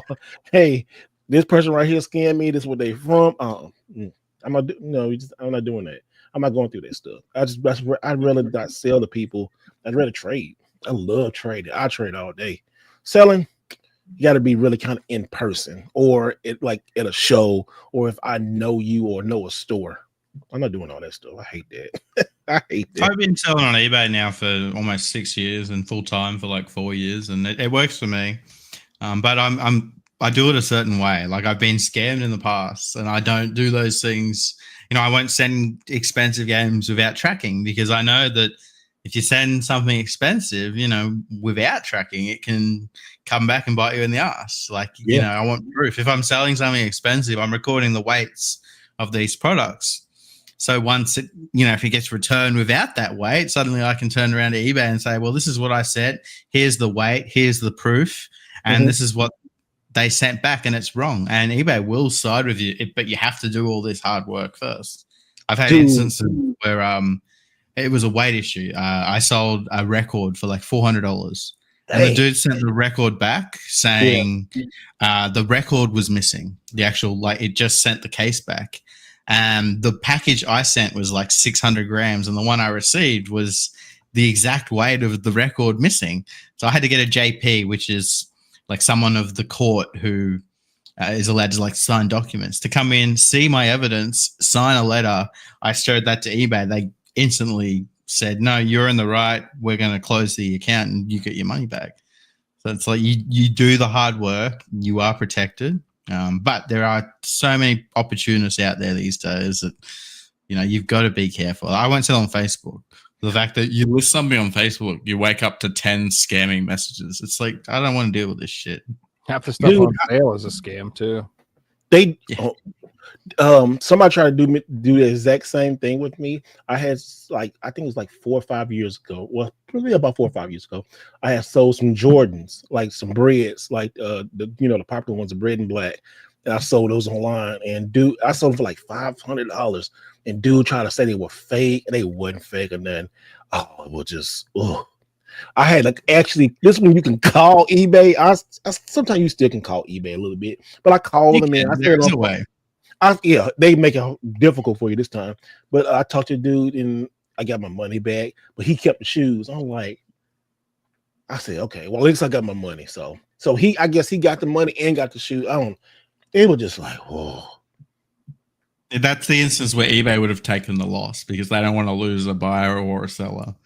They got too much money. And people, it's like I say, go back to the $100 games, man. It's too much money in this world for people not to buy a $100 game. So I think that psychologically, once you get to $100 price point, the decision of buying a game is like much more significant. Yeah. Like when I'm sitting around at 10 o'clock at night, doom scrolling on my phone, and I see some game on sale for $24.99. That shit's easy to buy. Bloop, bloop, bloop. I'll buy 3. I don't care. It doesn't psychologically hit the same as when I'm like, it's free at that price. $100. Like, there are so many games that I want to buy, and I look at the price, and if it's around 100, I'm like, maybe I'll wait. Maybe I'll see if I get a better deal. Maybe I'll find it in a bundle. I don't know. Maybe I'll wait on that. But I'll buy like 20 games that are $30. Like, no problem. I don't know. So just by going to that $100 price point, it becomes like a much more serious decision for your average person. Now, I know, I'll be honest, like a lot of the guys, we're like a little older. We have disposable income. Spending $100 isn't that easy. But if you're a younger guy, dude, that's a lot of money. You know what I mean? Especially in today's society where younger people are struggling, Yeah, it's hard enough to pay for housing and food and gas, and you're trying to find a girlfriend. You need money to go on a date. You need fucking, it's like you can't, spending $100 is a big deal. And then if you get you can't go out broke with a woman. Not today. No, you need money to go out with girls, man. I hate to break it to you. That's the whole women like money that they talk about. That's a lie when it comes to dating. They like money. That shit when it's time to pay the bill. They don't expect that. Some of them do. I'm just saying there are women out there that'll do that, but most. Yeah, you gotta have the money, boy. These women be hungry. Yeah, they just, it is what it is. So I'm just saying, like, it's a lot of money. And if you say you do pay $100 for a game and it's like this 20-hour game that's buggy and kind of broken, you're going to get burned. You're going to feel burned. I'm not talking GTA 6. That's going to have 3,000 hours of content. That's not what I mean. Like, sure. But like, if that's the standard, and it's just your average game, like Avowed comes out and it's $100, like that's, not that great of a game. It's not the worst game, but it ain't worth not AAA polished, amazing game. That's 100 hours with thousands of things to do. It's just, I've heard you can beat that game in like 20, 30 hours. Well, Joe, touching on that, and I've read articles online where people have brought up this discussion. Should games be priced based on the amount of content that's in the game? Like, let's say If it's good, GTA 6 is 200, 300, 400 hour story, which it won't be. But let's assume, to do everything, you get 300, 400 hours and it doesn't feel repetitive and you enjoy it the whole time. It's good. Is it worth that $100 mark compared to something that you can beat in 20 hours? Well, it depends. Like I think the tier system works, right? Then depending on what you get in the tier system. Like going back to WWE. Even though, yes, I did get the game, I will buy the game once it go on sale because to add to the collection. But the tier system for WWE is like what, $69.99? Yeah, $69.99, $99, and $119. I think it's $59 or $69, one or two. Anyway, that works out fine because you got choice. I think people want choice and want value. Like GTA 6 does come at a base price of $99. But what do you get in that $99 compared to $99? Then it may be a $150, then it might be a $230 collection, And I like collector's edition, so I'm probably gonna get the collector's edition. Like the Death Stranding is gonna be limited, so I don't know if I'm gonna get that one, but it all depends. You kind of halfway right, Fizzy. Like how good is the contents in it? What do you get with it? Do you get early access? Do you get like all these bonuses and all this kind of stuff? Is it worthwhile? Now what the game comes in, it'd be $79.99, $80. We could be seeing like a $80 game, base game, a 90, and then like 150. We don't know right now. We don't know. It's all speculation, and that speculation is good to talk about that. But I've seen this happen time and time again in the community. People hear something, run with it. Yeah. And then after it's really not as bad as people say. I think we just need to sit down, calm down, and just wait till it happens. And it's not. I don't think it's gonna hurt other things. Like people like you hurting our hobby. How? First of all, it's a hobby. You don't have to participate in it. That's the big truth. We don't have to. It's a hobby. You can choose to or you choose not to. But a lot of people want to be in it, and it's great. The more the better. And also you don't have to buy it. Vote with your wallet. Or vote with if you don't want it, don't get it. But don't get mad because you vote with your wallet and you still want to play it. You can't have it both ways. Correct. So I think going back to what you were talking about with WWE. If you bought the 59 version, are you still getting a full game out of that? Like, are you still getting that? Yeah, you're getting a full game. You got to wait a week, but also too, like, okay, so the $59.99 or a $60 game, that's the base game. You getting all that stuff, but you still can go through and complete all the stuff. Like the Deadman edition and the other two editions, you get to play early, a week early, and then you get all like the download the content, all the extra stuff and bonus contents, and all that kind of stuff. But then my argument is like, if game's coming out day one, why is there all this download content already? Like, shouldn't that just be part of the game? Because if we bought that in 2010, it would have all been there. Like they're just adding this to make more money these days, which I don't like. Hey, that's what it's a business. On PS2, every character's on the game. You got to unlock them. You play Tekken 8, you got to pay for them. Like, I don't want to pay for them. I want to unlock them. I love Tekken, and I bought the highest edition. I bought the digital highest edition to play it. I was so ready for Tekken 8. So I understand, but I got everything. But I buy that because I look at the downloaded content, right? Like the packs. If you add that crap up, most of them like $29 or $39, and then that's like 4 seasons. So say it's what, 39, that's $40. What, 4 times 4 times 4, it was what, 120? 4, 8, 6. Is that right? 4. My math. I'm good mad about 40. 160 if it's 40. 160, yeah. I mean, you already playing that's 2 games. At that point. That's 2 games. That's the worst offender. AEW Fight Forever. Did you see like how they download stuff are? Oh. Okay, that good, huh? Horrible. I mean, the game was promising, it was good, but then they'll bring out like packs of wrestlers. They'd be like $10, or they got 4, or that's on season 3, and the seasons was like $39.99 each. Really? It's crazy. They trying to go to Fortnite thing, and it was like wrestlers like, oh. And now they could buy all the download things, right? After everybody bought this stuff, now it's like $39 or $29. I'm like, really? I don't even want to buy just because y'all did some petty stuff like that. So it's all these companies trying to make money off people and stuff. And no, games are never free. We got to pay for it. We got to pay to play. But Dude, my favorite thing that happened recently was if you bought like the fancy version of Star Wars Outlaws, it gave you early access to the game. And then like 2-3 days later, they realized there was like some game breaking bug. what made everybody start over. So you couldn't like they were like, you have to start a new file and you have to do an update and start a new file. And so like all the people who got to play early had to start over. Anyway, it was like the funniest shit, dude? Okay. I find that the new scam, like paying to play early.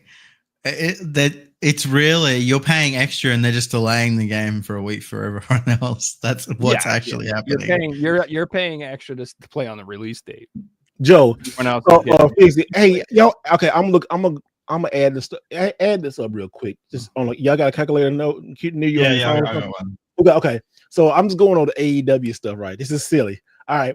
Here's okay, you buy the game, it's like $59.99, right? And so here's the packs. The first pack, the Samoa Joe part. I'm just gonna tell you the packs: $10 pack, $12 pack, $7 pack, $10 pack, season pass, $20, season pass 3, $16, season pass 2, $25, season pass 1, $30, another pack, $10, another pack, $5. Another wrestling pack, $12. Another pack, $8. Another pack, $5. Another pack, $7. Another pack, $12. Another pack, $12. Another pack, $7. How much is that? You're up to $267. Fuck them. And then look, didn't get this right. After I guess they finished now. It says AEW Fight Forever all season pack bundle, $40. That's how you get that. Get you. That's a kick in the guts to everyone who's giving them all this money. Like, how can they charge $260? Like, we're talking about $100 being wild for a game that you might play for a year, right? Mm-hmm. Like, you could buy 4.5 games for $260. Like. Brand new AAA game. Just think of the wrestling content creators who make content off of it. They're gonna get their money back, but still, but they psychologically they get you. It's only $5. It's only $7. It's only $8. It's only that's why I buy them every couple of weeks. I'll buy this one every paycheck. You buy one, and then dude, when I go to Starbucks, before you notice. When I go to Starbucks, I buy me a big ground coffee and I grind that stuff at home. I used to be spending like $3 or $4 a day at Starbucks. I was like, hold on. I had my that coffee at home. I had that realization once. I was spending like $250 a month on coffee.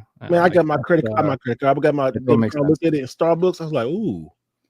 Now we order fancy coffee from some company, and then we have like the home pour over coffee maker kit. Like, we're all freaking hipstered out over here now. I grease my little mustache when I make my coffee. That's awesome, man. And but this isn't just WWE games. Like, if you look at Fortnite, for example, they make it killing. They make it killing. But if you want to play ranked and all that, you want to get the season pass. You're looking at $10 a month. You're looking at $120 a year just to play Fortnite. You've been playing for years. That's not to mention any cosmetic items you want. Like, it adds up. It adds up a lot more than $100 pretty quickly. Oh yeah, dude. Gotcha games are insane. Dude, you know what? I think the old people just complaining like us. We older gamers. These newer gamers, they don't care. They don't care about. They're used to it. Yeah, they don't care about disc. They want to download. They don't care about spending $100. They spend that in 1 month. We're the only ones really complaining and mad about it. The older gamers. Oh my gosh. It's all right. We're gonna make our voices heard for the last few years we're alive. That's no wonder we're not seeing single player games made anymore. Because why would you make a $6 single player game when you can make a game that's going to make $267? I'm surprised Astrobot did as well. I'm so happy Astrobot won Game of the Year so many places because that game is phenomenal. It's such a great single player game. I like single. It's now coming out with free DLC. Like once every couple of weeks, Astrobot brings out a new level. It's all free. If you own the game, you get it for free. That's Game of the Year. They could have turned around and said $5 a admission. It's Game of the Year. We're going to charge you $5 a admission. But no, they're keeping it free. Dude, I'm waiting for the Astrobot Complete Edition. Yeah. Well, they bundled Astrobot with PS5s now. I did see that. Yeah, but they're digital only. Like you don't actually get a disc. I mean, it's still good though, right? Yeah, cool. I'll post a picture of it because it looks cool. I like it. I posted in the chat yesterday.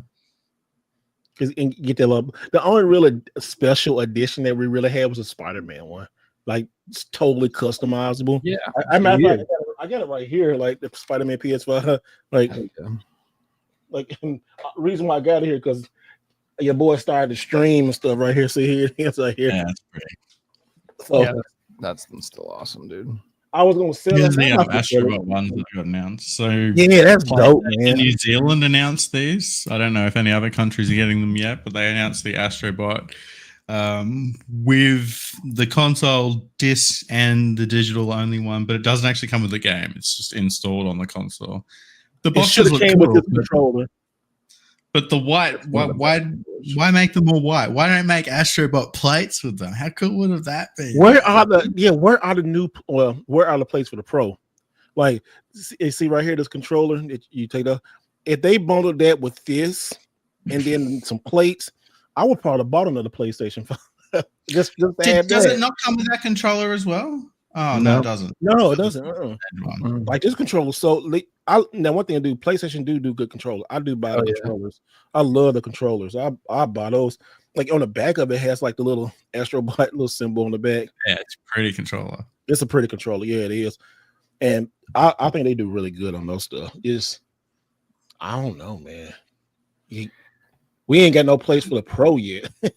And you talking about the 30th anniversary? That was they're dumb. They have the regular digital, the old disc version, the new slim, the new digital version, the Pro with the disc drive, the Pro without. If they want to sell plates, they have so many versions of the console. Now. It's like they don't even know what to do. Like they can't. It's ridiculous. Like I was seriously like irritated on the 30th anniversary that they only released the slim and the Pro.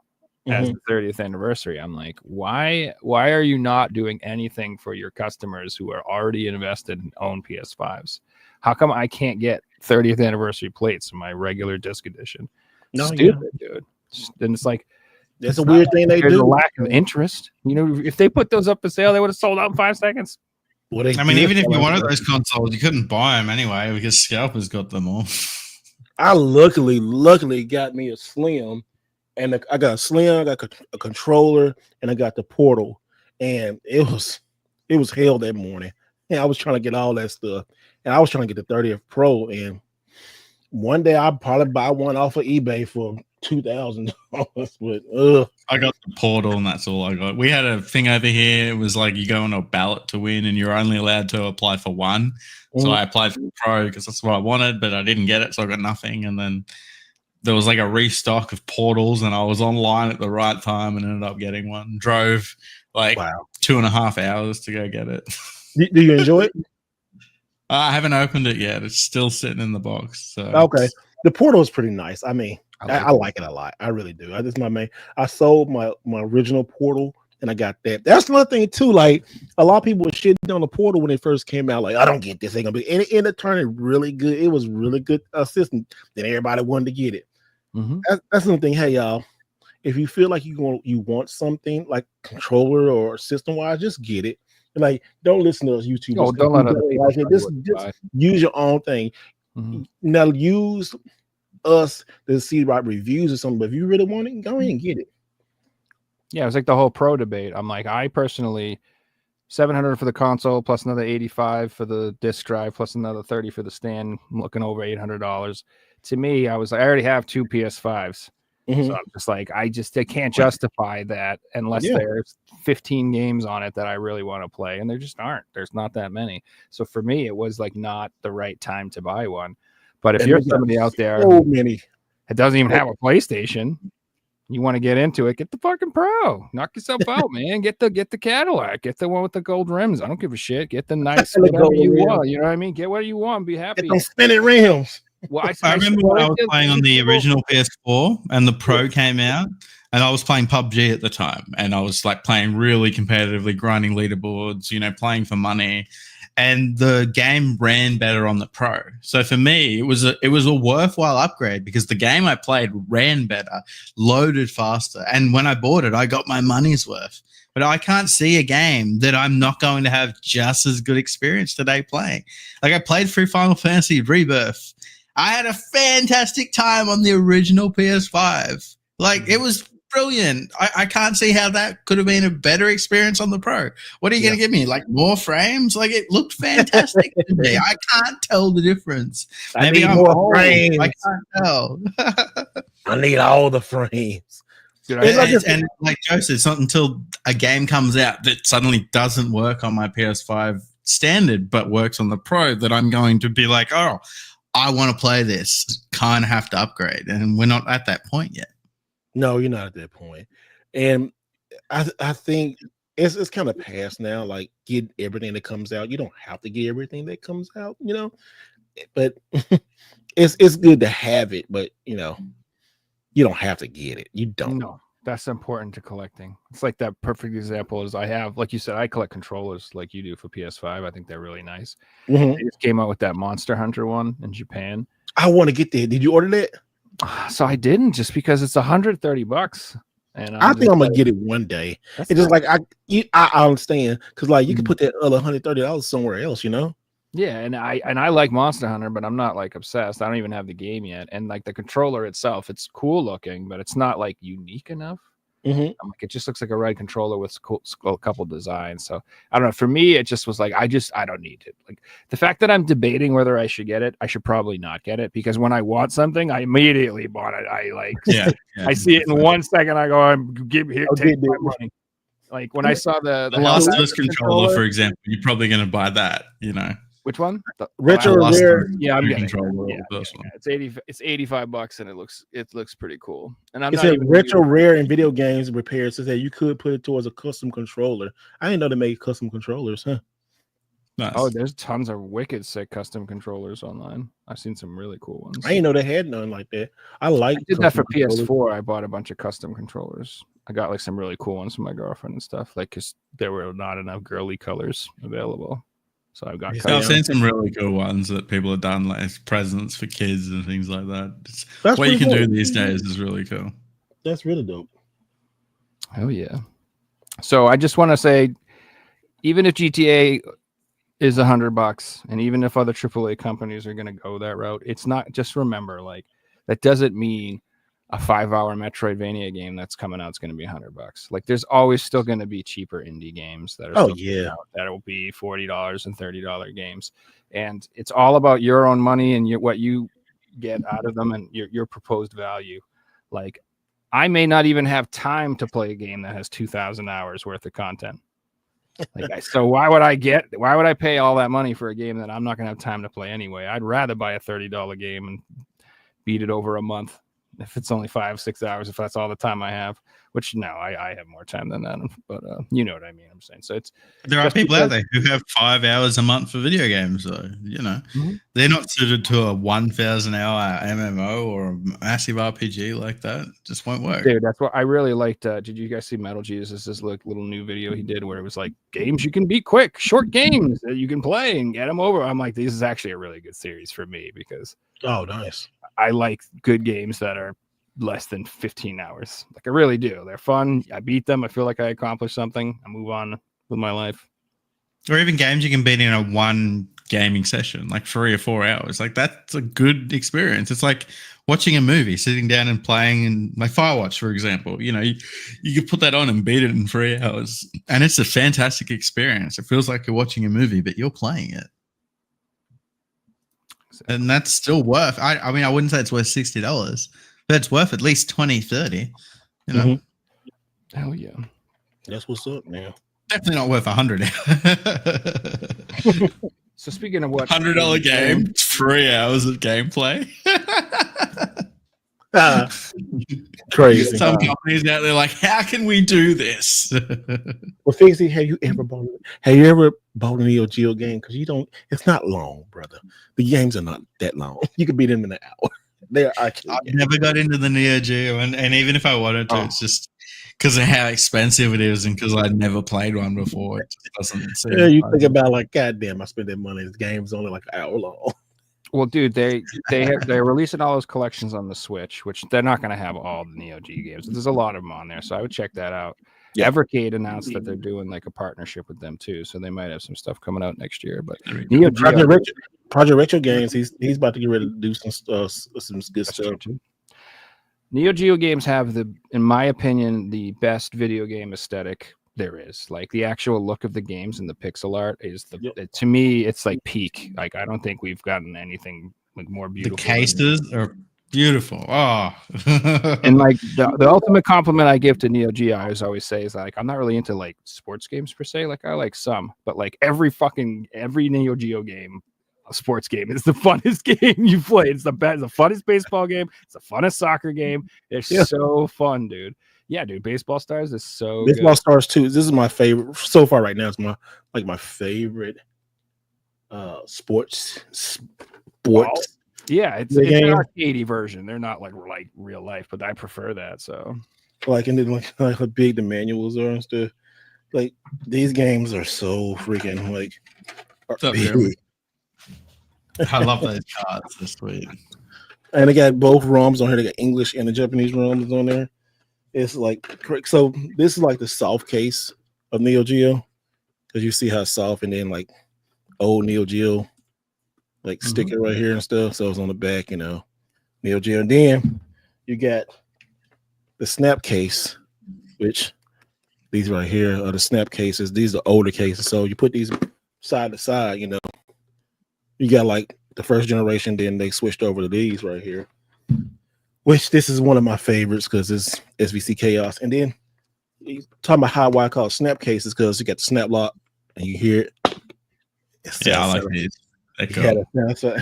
And then you got the manual, which the manual was just like this color. I mean, not this color, but this size. Inside, what they call a baggie. And then, you know, you got the cart, which this is a pretty clean cart. And then, you know, the snap case right here, which I got this piece of plastic right here because it has SNK. But you need to put that there, because over the years, if you keep putting that cart here, SNK will get embroidered. And I got a game that gets SNK all on it. Somebody take care of it because I traded for it. But yeah, that's what happened with it and stuff. And you talking about the pickups and stuff. I'll show you in a minute when we talk about pickups. But we can move on to pickups anytime, really. Oh, okay. Well, we're about that time. Like SVC Chaos came out with, you know, limited run, and limited run also make like a repo version of the SNK. You can see the snap case bases like. Yeah, those are really cool. Actually, they have like a little set. I think Pix and Love does those too for Europe. Yeah, like and then so they put theirs at the top and I think at the bottom too. Let me see. Did they have it at the bottom also?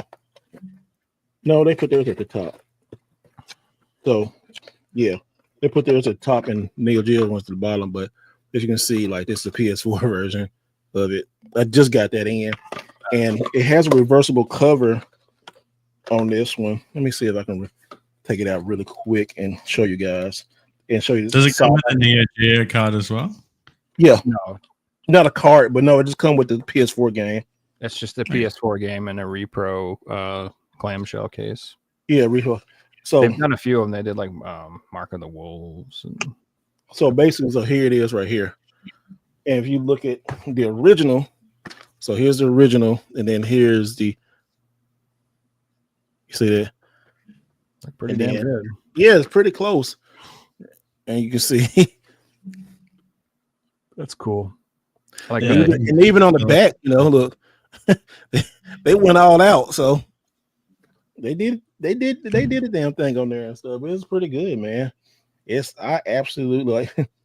Wait a minute, hold on, let me see.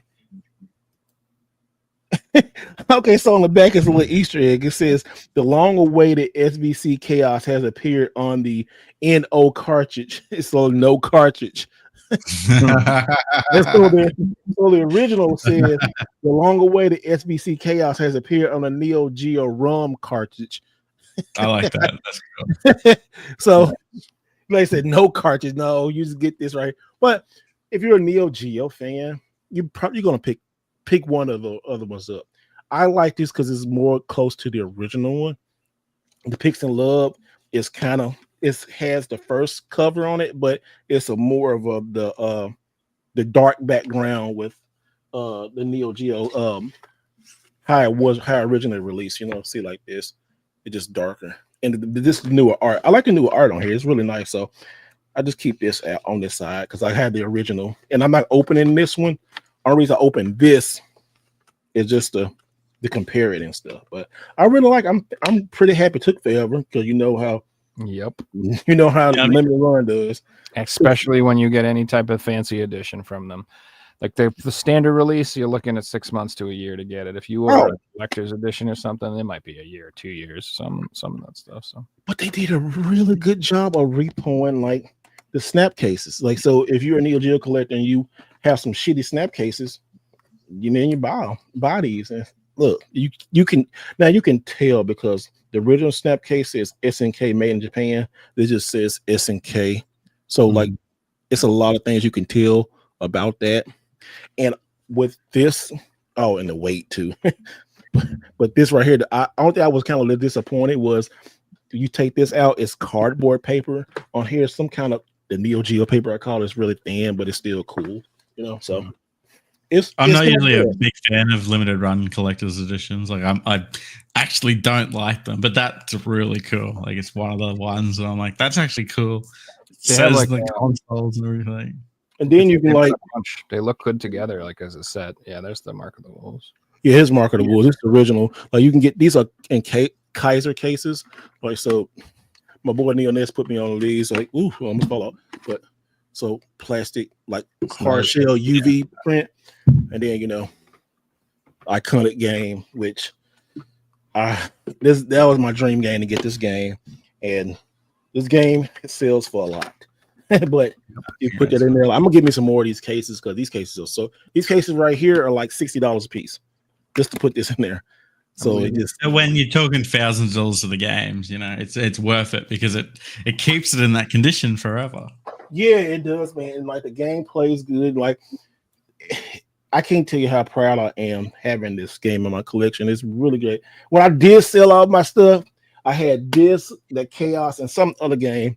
My 3 most expensive games. Nobody wanted to buy them. And I'm so happy that they did because if I was sold those games, I wouldn't collect Neo Geo no more. I was like, forget it, because this game pops up, the English version, maybe once a year. That's how rare this game pops up. And compared to like Baseball Stars 2, two a month pop up. Yeah, but they're like $500.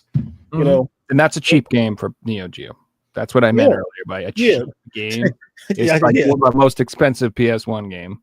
And a dog tag like 8-Man. Like I love 8-Man. This is such a fun game. Yeah, it's such a fun. They all really, really fun games. Like completing the dog tag set was like really, really difficult to do. But I've played all of these through emulation. Hey, play them through emulation, man. Don't go down this road unless you really you gotta be committed, man. If I sell one of these walls over here, hey, that's why I sold one of my walls and started back in my collection again. Don't do it, y'all. Don't do it. No, so honestly, a lot of those games, like I said, have been re-released on the Switch, or you can get PS4. Like you get a whole bunch of King of Fighters and Mark of the Wolves. There's a ton of fighting games you can just get on the PS4, and that's fine with me. Yeah. I got some more, but I'm gonna see what y'all got and stuff. Picked up. I just like I said, I just picked up the SVC Chaos, so like this was my first pickup. Like, I got this in. I only have like 3 games and a bunch of movies. So I haven't got anything this week, Joe. So you're up. Yeah, Joe goes. You go next. I'm just saving a bit of money at the moment. how dare you? How dare you save money? How dare you were passionate about this? Like, what am I doing? How dare you be a responsible adult? So I got I picked up the Dread Out Remastered collection for PS5. Where you get that from? So I think I got this from VGP, but you can also get it from Play Asia. I don't know if VGP still has them, but I saw that online. I just like, okay, that looked familiar. Is it a horror game? Yeah, it's 2 games. So there's Dread Out 1 and Dread Out 2, and then this is a 2 spin-offs, I believe, that got released. Okay. And I haven't played it yet. It just came in today, but yeah, they look dope. And it didn't get like a normal Western release. This is an Asian release with English on the back, so you can look on the nice. There's the languages, and somewhere you can't see. It's probably too small, but that's one thing I like about PS5, man. Yeah, this I just started to recently dabble into, but I bought this for the collection, not just to play. Where prior I was just buying games I wanted to play. So I want to play these games. It's just when in the backlog do I get to them? And then what's funny is, what I decided to do this week? I decided to play Half-Life again, which I played before 100 years ago. And I'm like, whatever, I'm just going to play that game again. Why would I play any of the games I haven't played when I can play a game that I've played before? That's good, man. Like when you get a game that you love is super fun to play, keep going back and playing it. Get the itch. Get the itch. I say something I picked up. This is I got right here. It's on me, but these 2 right here, WWE Originals and these old CDs. Remember when WWE used to put the CDs out and stuff? So yeah, dude. How much? I think I just sold a John Cena CD when he used to do rap. Yeah, I bought that when it comes with little stuff and that's cool. And then what is this? I think this is my second time having these but you find these at Goodwill and stuff. It had 2 sides to the CDs and stuff. And so what happened to songs on here? 14 WB songs. Man, I remember I used to wait to get these damn WB things, and I used to get them on YouTube or anywhere else. Oh yeah, and the originals. You remember Jock Jams? I remember they had Jock Jams. A whole bunch of them, dude. One of my favorite songs are WWE entrance songs. So CM Punk or Edge or they just went so hard. So this one right here was the originals, and then they also, I don't know why they had in here, but it had the music volume 3 WWF.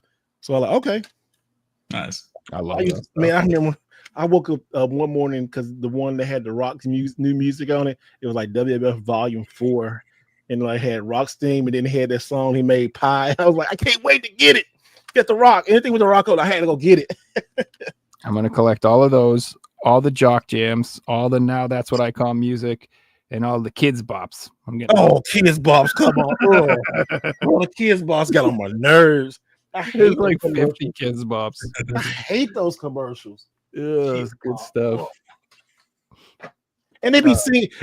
So one thing about Kids Boss, right? They be singing all these adult songs. Why are these kids singing Beyonce? Put a ring on it. What the heck? Singing DMX. This is completely inappropriate. Oh, I know. What my dog? What my dog said? What my dog? What are you talking about? Do you know what DMX rap was about? I'm come on. I listened to quite a bit of DMX back in the day, sir. What my dog? Boy, I love me some DMX though. I got all his CDs, boy. DMX. Dude, he was the man back in the day. We used to him Cypress Hill, fucking Wu-Tang. We used to listen to all that shit. But that's weird stuff for me. I'm I'm not up to date with current day hip hop. I'm I don't know what the hell's going on. No, I'm Eminem. He's still relevant, right? Yeah, I am from the 90s. Old as hell now. I kept up, but then Same thing with heavy metal. I could tell you like a lot about heavy metal from that time period, but like nowadays, I'm like, I don't know half these bands that are. I got into a few artists. Like I really got into Juice WRLD and a little bit like Kendrick Lamar. And yeah, I don't like the modern. Like I can't understand half of it. Where I used to listen to the words and it meant so much, like the '90s and early 2000s rap. So yeah, we sound old as hell for real. Yeah, but then the same for metal. Like I just want to listen to shit that came out 20 years ago. You want to listen to Green Day? Green Day was a little bit soft. Like 90s Green Day was cool, but 2000s Green Day was like too commercial. I tell you what I used to love. When it first came out, remember when they had I talked about this with boys on a podcast, but when they had the Dragon Ball Z and then they mixed the like Linkin Park and Dragon Ball Z and all those like fan made videos, but it was really good, especially like Dragon Ball one in the end. And they had, I don't know if you saw that one, but it was so good. I thought they actually made that song for Dragon Ball Z. Somebody, I don't know whoever remixed it in the end and made it with Dragon Ball Z. It was a big between Goku and Vegeta, and the whole song was like, wow, they did it. All you got to do is type in the end, Dragon Ball Z, and it pops up. Man, it's a hard take. Look at that, isn't that bad? No, I don't like Look at now. But Imagine Dragons suck. Yeah, Steve, you brought me back. Like, if you go back to like 2010 YouTube and you watch any montage of Call of Duty, it's like numb in the end playing in the background. Yeah. You didn't that time they wasn't striking down nobody's channel for music and stuff. That stuff was still up. And then you look at it now, it had like 85 million views and some stuff. Like, whoa, that was the days back then, boy. That's how I know I'm old now. Is that I'll be like, who is this band? I've never heard of it. And I click on it, and the video's got 150 million views. And I'm like, well, I am just a caveman. I don't know I've never heard these people in my life. And then I find out this new band I've just heard about has been around for like a decade and has 5 albums. And I'm like, all right, No. You find out that this new band's been around and they blew up because one of their songs went viral on TikTok, and that's why everyone likes them. And I'm like, I've never heard of it. I don't watch TikTok. They ain't gonna catch me on TikTok finding that. So hey, if it's some money to be made on TikTok, I'm putting stuff on there, man. I had a video. I should start. Oh shoot! I had re-upload. I'll do what the ladies do, and I'll just twerk and shit. See how I do. You know, dance. It's like I had a video go viral for me on TikTok. So I picked up a UFO robot Grenderizer. I was gonna pick that up. Nice, that looks good. Okay, what is that? Because it kind of remind me of Voltron a little bit. Mm-hmm. It's got like a 80s, like I don't know, late 70s, early 80s anime vibe. Like it does. Robots. I've seen that cartoon somewhere before. Because when they changed Voltron, it looked like him. Like they did like Voltron, the original Voltron got destroyed, and then they brought a new Voltron and it looked like him. So I don't know. It's a cool looking game. It's like Wish.com Transformers. No, that's GoBots, bro. That's GoBot. Dude, I love the GoBots. I was a GoBot person. You was a GoBot person? Yeah, hell yeah, dude. I used to watch GoBots, Mask. Oh, yo. Transformers. Mask. Shit, dude. Power Rangers was my thing. Let me tell you, the Mask theme song, I love it. Mask Crusaders working over time. Oh boy. Love that song. That's on my playlist when I be working out. I love that. I love that song. That song gets you hyped. And then from Transformers, you got the touch. You got the touch. All them 80s songs always start with the high-pitched voice. Don't play it. Oh, you don't play this. No. I'm just showing some footage of this game so people can kind of see what it's all about. That wasn't what I was expecting. Did you see that 30 seconds where it looks like a shmup? That's where I got sold. You're in a dizzy mode. No. But you mean we get shoot 'em up elements? So did they say Diddy? Did they say Diddy Punch or Dizzler Punch? What did they say? I don't know, but it just reminds me of like the old like King of the Monsters games. Okay, that does look good. I think I'm gonna get that because I seen it. What you pay like $20 for it? It was on sale for like 25, something like that. Okay. Yeah, it didn't. It was like 40 forever, and I think it finally went on sale for 25 on. Where did I get this? Maybe Walmart. Maybe. That's cool, man. I think I'm gonna you sold me on that. Oh, It's a new game. It's available on PS5 too. If you guys would rather have the PS5 version. Fighting crime in a future time. Cops. I like Cops cartoon was good. It's a Socrates talking about the toy figures that had cap gun tape. Yeah, you put the little piece of paper, had a little cap gun and cops, and they be fighting and or you shoot somebody and that little. Remember the cap gun back in the day? Mm-hmm. Yeah, that cops had that little feature. Fighting crime in a future time. And then I got the this is the updated version of Days Gone that VGP has in stock. I wish they did. This has the. Is there a way to tell them apart? Nope, not that I know of. That's almost kind of like Spyro. Spyro got that kind of issue. Spyro, I think it has like 3 dates on it or something like that, or 2 dates. Yeah, you can tell because of the date on the back. That's the only way to tell them or apart. the disc. On the disc, yeah. That's Yeah, on so the disc. like the original one has like one date, just as I have it, but it's like 2017. And the updated version has like says 2000. There's like 3 years on it, like you said. It's got multiple years. Okay. And then I I guess was actually going to play that game soon because of the remakes coming out. I'm like, I may as well play it. I never tried it in the first place. Is the remake on these physical? The remake on these physical, right? So we're talking about is the remastered versions. I mean, the remastered version. The remastered gonna be physical. Remaster remake. Oh, hey, speaking of remastered, did you know that it went up in price or is going up in price? Is the Uncharted collection? Really? Interesting. Yeah, the Uncharted collection. Dude, the Uncharted collection used to be $10 all day. Now that shit like cheap. $25, $30. Wow. Or at GameStop. I wonder if the standard games are going up as well because they were always pretty cheap. It might be.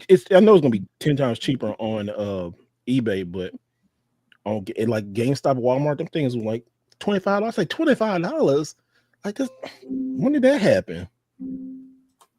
All right, real quick. No, I'm it gonna go makes through sense. my. You're getting free quality games, and if you're a Uncharted fan, you know it's definitely worth the money. Yeah, I can get one for like $8 on eBay. That's good. I need to get it again. I picked up Castlevania. Oh, nice. Blu-ray. These were dope. And yeah, anything Netflix that actually gets released on a physical, I kind of get a little excited. So I'm happy that they did this. So I picked up season 1 and season 2. I think there's like 4, some shit like that. I don't even know. There's the new show too, but I wanted to grab that. Is it still going on Netflix? Yeah, I think there's a new show, like a sequel. It's like called Castlevania something that takes place in the America in the 1800s or 1700s or some shit like that. I might be making all this up, but I'm pretty sure that's what's going on right now. I might be making. But don't judge me. I'm I'm dreaming about this new Castlevania set in America in the 1800s. Something like that. I've been anyway. So these next few movies, I'm not proud of, but I've been collecting a lot of all the Marvel movies and DC movies, the superhero movies. They're not that bad. They're not like porn or anything. He was like, wait a minute, hold on, bro. What do you mean? What do you got? I had to break out the hardboard stuff on you. But anyway, I bought in like all of the main installments. So now I'm moving on to this shit that nobody likes. So I got Morbius, guys. Oh, God. Finally, it's Morbin time. I can't wait to watch this. I literally told my girlfriend, I'm like, we're going to watch this. Everyone says it's bad. So I'm gonna make it sound like really bad. So that way when we watch it, we'll be like, it's not as bad as they say. Because if you set the bar low, you know? Bruh. Yeah. So there you go. Morbius. I wouldn't even go see that movie when it was $5 on Tuesdays. The $5 Tuesday. Oh no. Dude, I got it relatively cheap, and I just have, I have these weird feelings about stuff, and I'm just like, I feel like they printed 10 of these and sold 5 of them. And I feel like down the line someday I'll be laughing last because Morbius will be hard to get and it'll be an expensive movie. Jay, you just reminded me of something. Fine, we'll have this. Talking about collecting a series of movies. Have you guys ever heard about Warner Brothers movies from like 2003 to 2010? What happened? Yeah, there's happened? some printing error and they all don't work. Yeah, so you don't buy any DVDs from Warner Brothers from like 2003 to 2010 because when they printed them, they didn't work and they only last for a certain amount of time. And like brand new copies today won't work. There's some weird error on the discs or something. Just DVDs, not Blu-ray. If you Google it, there's a full list of like everyone that doesn't. I got a lot of which Blu-rays. As long as my wrestling DVDs don't mess up, I'm good. As long as they're not Warner Brothers, they'll be fine. No, they ain't. No, they ain't WWE. So I picked up the Okay, that's good. With Where you get it from? Ed Norton. So believe the 4K of this is actually so like out of print and it's really expensive. It's like $100 to get the 4K. So I just got this off eBay, like the Blu-ray for like $20 or something like that. And you know, I would rather have the 4K, but that's a big price difference. And this movie ain't worth no $100. No, sir. Hey, don't the 4K play in a PlayStation 5? That's a silly question because I really don't play movies. Okay, I don't. The only movies I've been playing is like the Dragon Ball set I get. It's Blu-ray, but not 4K. So I have two PS5s, and one of them plays 4Ks and Blu-rays like no problem and has no issues, and the other one it skips a lot and is a big pain in the ass. So you might have issues. It's the same thing with the Sony Blu-ray players themselves. I see people online, and half of them are like 5 stars, and half of them are like, "Fuck, thing sucks, skips all the time. I can't watch no movies." I'm like, yeah, there's definitely a quality issue with that. I don't know what it is, but yeah. But anyway, yeah, this is actually pretty good, and I didn't realize this. I think this is technically actually part of the MCU because Robert Downey Jr. shows up in it. Yeah, that's Iron Man. And I thought that was crazy. I didn't even know that shit happened. I thought this was like a separate standalone thing, but I think this originally was supposed to be part of the MCU. And then they recast Edward Norton because they were like, he's a real actor and he's good. He can't be like, making everybody else look like shit. We got to get rid of this guy. So they got, what's his name? Ruffalo. Oh, he was good. No. He's fine. Okay. So again, I'm not really super proud of these, but I know there's the new one coming out. So I got the Fantastic Four, man. The old I actually like that movie. Dude, I thought it was pretty good. I enjoyed it. I didn't think it was that bad at all. And then I picked up the acclaimed sequel, Nice. Rise of the Silver Surfer. So I mean, just looking at Jessica Alba in and of itself is worth the purchase. Dude, did you watch Deadpool and Wolverine? I know you did. Oh hell yeah! That shit was hilarious, dude. You saw what happened to him. Oh yeah. He was really talking all that shit at the end, and like, see, though, like he got him killed. That was like the best part of that movie is when he's like thinks it's when he. I don't want to ruin it, but yeah, I mean, can't ruin it now because it's been on internet. But she's like, oh really? He's like, he's like, oh. That movie's good. I need to buy that because that was a good one. I thought it was really funny. It was. I think I showed this last week, but I got Gungrave. Oh, nice. Series. It's based off a game. Well, there's a game based off of this anime, and it looked really dope. I've never actually seen it, but it was the same people who made Trigun. Oh, it was going to be good then. Trigun's fucking dope, so I figured this would be fun. You know, Trigun, more gun stuff. Legendary. Yeah. Trigun is so legendary. I picked this bad boy up. I couldn't help myself. I picked up the Hackers Steelbook. That's cool. Launching Virus. Yeah. So this movie was like a big deal for me when I saw it. I was like in the 8th grade, and I just started listening to like 9 Inch Nails. I just started playing like Doom 2 on my freaking 486. You know what I'm saying? And like then this movie came out and it was like computers. It was just like it's like the funniest shit ever, dude. Like you have to, if you've never seen this movie, this is like to me like a must see movie. If you want to capture the 90s spirit, not the 80s, not the 2000s, you want pure 90s goodness, I would check this out. Also, Angelina Jolie is topless in this movie. Just throwing that out there. Sold. Everybody's like, I don't want to watch. Wait, what'd you say? I love the front of it. It looks like a 90s PC screen, like with the gray and the arrows and everything. Mm-hmm. Well, their like representation of hacking is so funny because you know hacking is really just like writing code, But in this movie, it's like you're flying down this tunnel and there's this big wall with a big skull on it, like ho ho ho ho, you cannot pass. And this looks like a video game, it's completely ridiculous. But it's just, I don't know. It's not a great movie, but you should still watch it. I don't know what else to say. And soundtrack's fucking awesome. Yeah, the steelbook's nice. Nice. Pretty happy about it. And that's it. Okay. I got a few more. Let me see. I just got this in today. I forgot I ordered it. Sometimes you order games on Amazon, and it's right here. That's a good one. The Fox game. Yeah, I remember seeing this years ago, or I got a year ago. So I said definitely want to get into it. It was like $14. I said, yeah, I'll buy that. It's a fun game. And then a couple weeks ago, I haven't shown your audience, but I finally got this copy of nice. That's good. King of Fighters 96, which is super duper getting difficult to find. And I just love it because I like the different covers of Neo Geo, like the red and whites and stuff like that. It's pretty cool. And then dude, I love The Last Starfighter, by the way, Socrates. I have that in the other room. I have that, Flight of the Navigator, like everything all those. The Last Starfighter. Mm-hmm. You got me looking at Silverhawks. Oh, Silverhawks is great. Mm-hmm. Oh, and then they use Yakuza Remastered.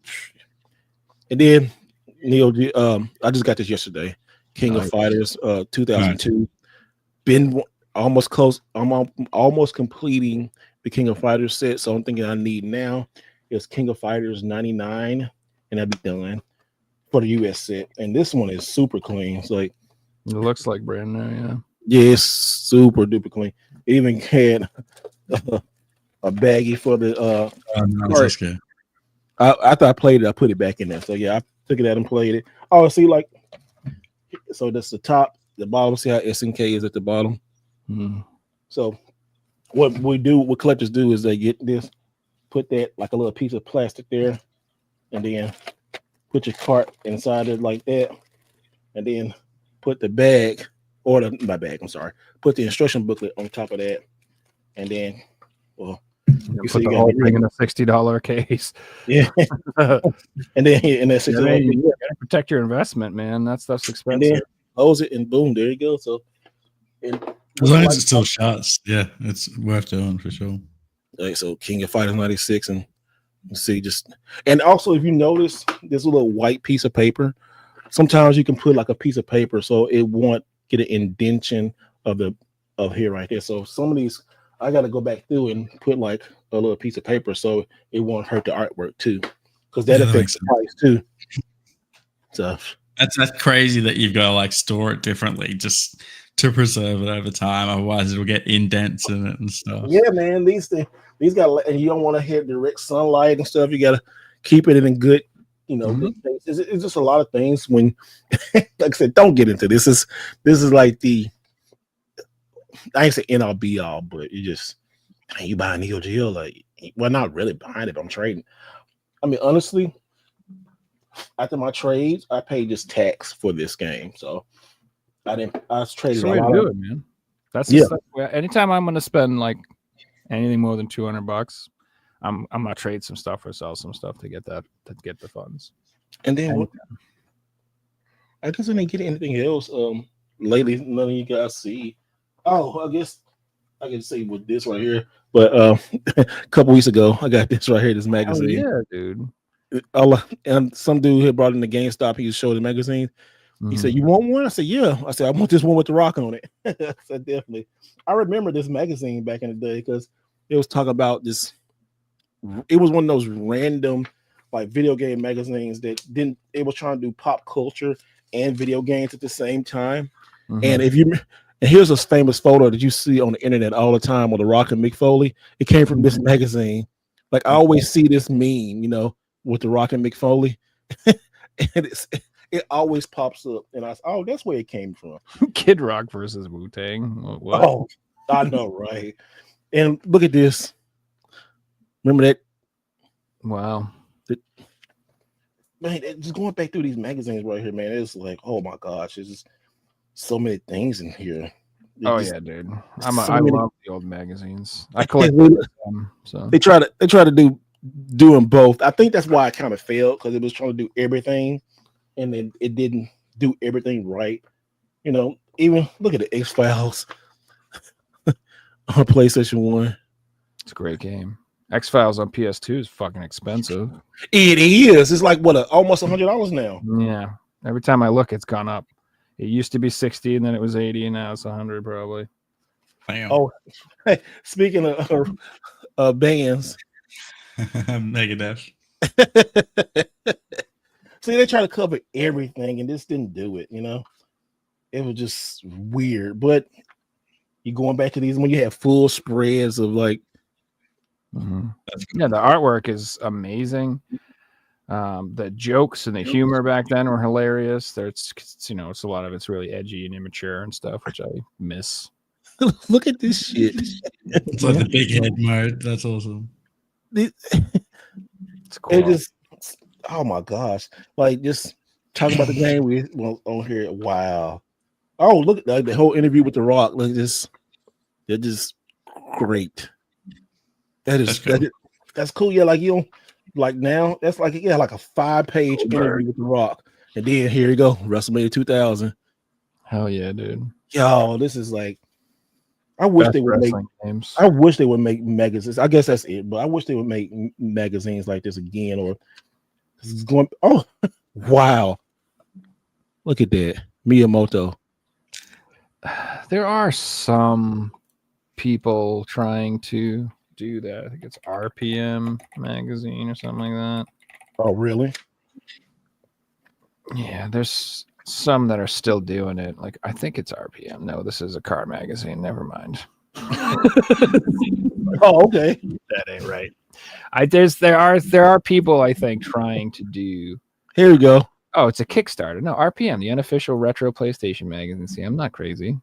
It's a real. Yeah, it's the same person I'm thinking. Oh, that's Dan Deeps. I'm an idiot. He's been on our show. Yeah. Yeah. There you go. I remember the unofficial. My favorite one was the PlayStation PSM, the unofficial magazine, where you get that, and then you get the. I just got issue number 1 like. Oh wow! So I you get the little stickers and stuff. How much you pay for that one? I got it for $50. That ain't bad. That's not bad. I need to find that one. I like to have that whole collection again because what's so unique about it is every time it comes in, it has that PlayStation like 1 logo sticker. Mm-hmm. And then the artwork was fire. Every issue had like somebody doing the artwork for a different game, and it was fire. Like that Final Fantasy one, they had one for Tomb Raider. They had so many different ones. It was so good. That was a good magazine. Yeah, I think I'm missing like 3 of them, dude. And then And then they stopped doing the hand drawn art. Once they did eventually get into like other hand drawn art's beautiful. So this magazine holds a special place in my heart because this right here is I had this since I got this in the mail. This is the only magazine that I have from my childhood that's still with me. But look, it says The Big Bang, and this is a really important magazine because look at all the consoles over there: Jaguar, PlayStation 1, 3DO, Saturn. It looks Nintendo Ultra 64. I mean, this was doing E3 when E3 year came out. This was the magazine you need. GamePro. I think GamePro I like GamePro the best. GamePro was the ultimate magazine to me, in my opinion, because they had everything. Then they had like, look at that. You was like, I can't wait for this to come out. I would go somewhere like to where you buy the magazines, and look, this is $95. And I just read this whole magazine at the store and went pay for it because I couldn't afford it. I had no job. I mean, I did like a library, but I couldn't spend so much money on these other stuff. Well, I was like, I gotta get these magazines. It was great. Oh my goodness, I love these magazines. Going back in time, Donkey Kong Country competition cart. That shit's awesome, man. That's awesome. Yeah. So, and then back in the day, I don't want people to realize like we didn't have internet to look up stuff. So these magazines were like how you found out everything was coming out, like the codes for different games. Mm-hmm. Dude, I remember I used to read Electronics Gaming Monthly, I think, and I used to just drool over the freaking PC games that I could never play because my computer was like a potato from like it was like 1,000 years old already when I got it. Dude, my first computer, games you can't play. my first computer, dude, had a green and black screen. It had literally like you ever see the ones that have the green text? That's how old my first computer was. Like it could play Super Munchers and Oregon Trail. This is an order form. So look, oh my God, Keo. Back in 95, you can order it for $30. Keo Samurai Showdown Sega CD, $50. You should send an order in and see what happens. JVC order form, yo. Goodness great. If I can get Keo for $30 today, wait, it's Jesus. My gosh, man. $50 for Indiana Jones complete. Hey, Joseph, I hope you're feeling better, man. He said that I love you watching your pickup videos, Mr. Wright Way. They've been helping me recover from my heart attack. So, Joseph, thank you, man. Hey, Joseph, that means a lot, dude. Thank you so much, man. I'm glad my silliness can help you. You know, man. Hey, take care of yourself, dude. Praying for you, bro. Really, I don't make it worse, so don't watch my content. Watch everybody's content, man. Thank you so much, man. We just acting silly over here talking about video games. I call them. I'm from the South. Video games. Get them. Oh my gosh, y'all! Look at the internet back in the day. Wow. But they were showing people what websites look like. That's hilarious. 1.0. Yeah, hey, everybody in the chat, man, send a heart, man. Send a heart emoji for Joseph, man. Let him know. Like, send him a heart emoji if you can. Oh, yeah. Tell him to get send prayers to him, man. Do that, man. Nice, relaxing, cozy games for a bit. Don't be playing no Dark Souls. No, yeah, man, yeah. Dark Souls say relax. What do you mean? Bro. No, don't listen to Figure. No, relax. That's a lie. Play some Tetris. Play some Tetris, Jerry. Yeah, play some Tetris, Joseph. Play some Tetris. Goodness gracious. Yeah, show them hearts and for everybody, man. 14K modem. Okay, so I remember the first time we got internet, right? Mm-hmm. My mom and dad went to Radio Shack, aging myself. They got a Tandy computer, got the internet, got the Dot Max printer. God damn, Dot Max printer. I had that. They hooked it up, and that was the World Series. The World Series that had that earthquake. Do you remember the World Series? Well, just go type in. I've seen videos of it online. Let me see what happened. World Series earthquake. Power goes out and stuff. It was crazy. World Series earthquake. I can tell you the day. 1989. Okay, no. World Series earthquake. There you go. Okay, it was 89. Yeah. Okay. Struck October 17th, 1989, just before Game 3 of the World Series. Yep. And that's the exact day that we got internet for the first time, because it was upstairs. My dad like, man, look at it. They're talking about the earthquake. I was like, we just sitting there all around and just waiting for the internet to pull up, you know. And I wanted to print something. Like, you can't. They were like, you can't print a lot of shit on there. That print paper costs too much money. It goes. Yeah, it was in LA. It cost you like $5. Huh? You said what now? The test page itself was like $5 to print. Oh my gosh! Yeah, it moved back and forth, and yeah, wait.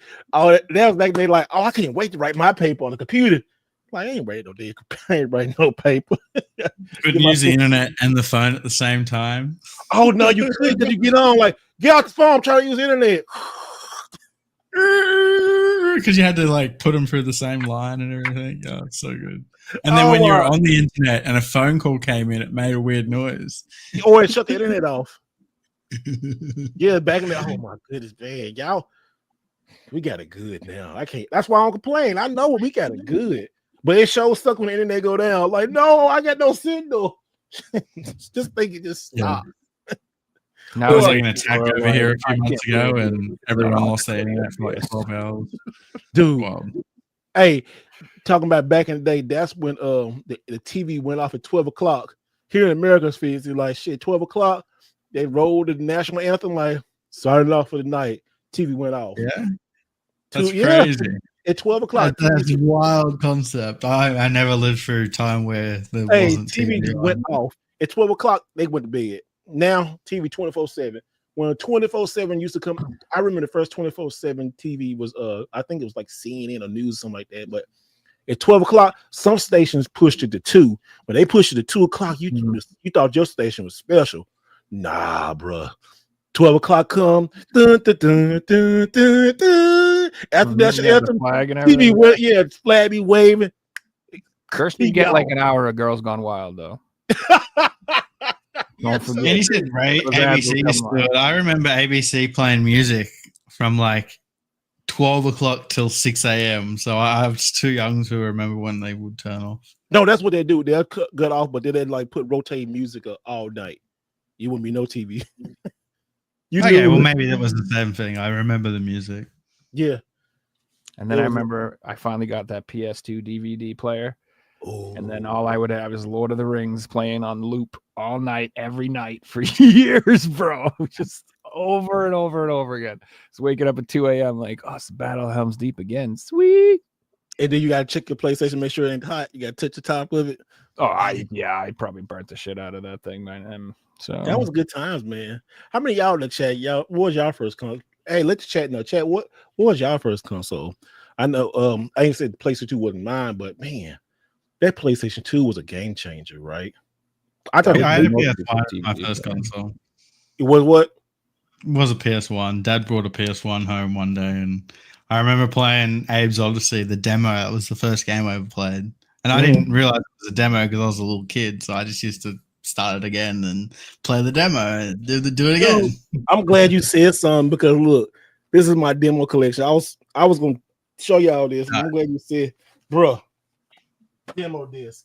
So I love demo disc. I love demo disc. Let me show you some ones I got. So these PlayStation 1. So this is a rare one. Unjammer Lammy. It's sealed. This one's sealed. I think I might need to send these in sealed ones, but I don't know.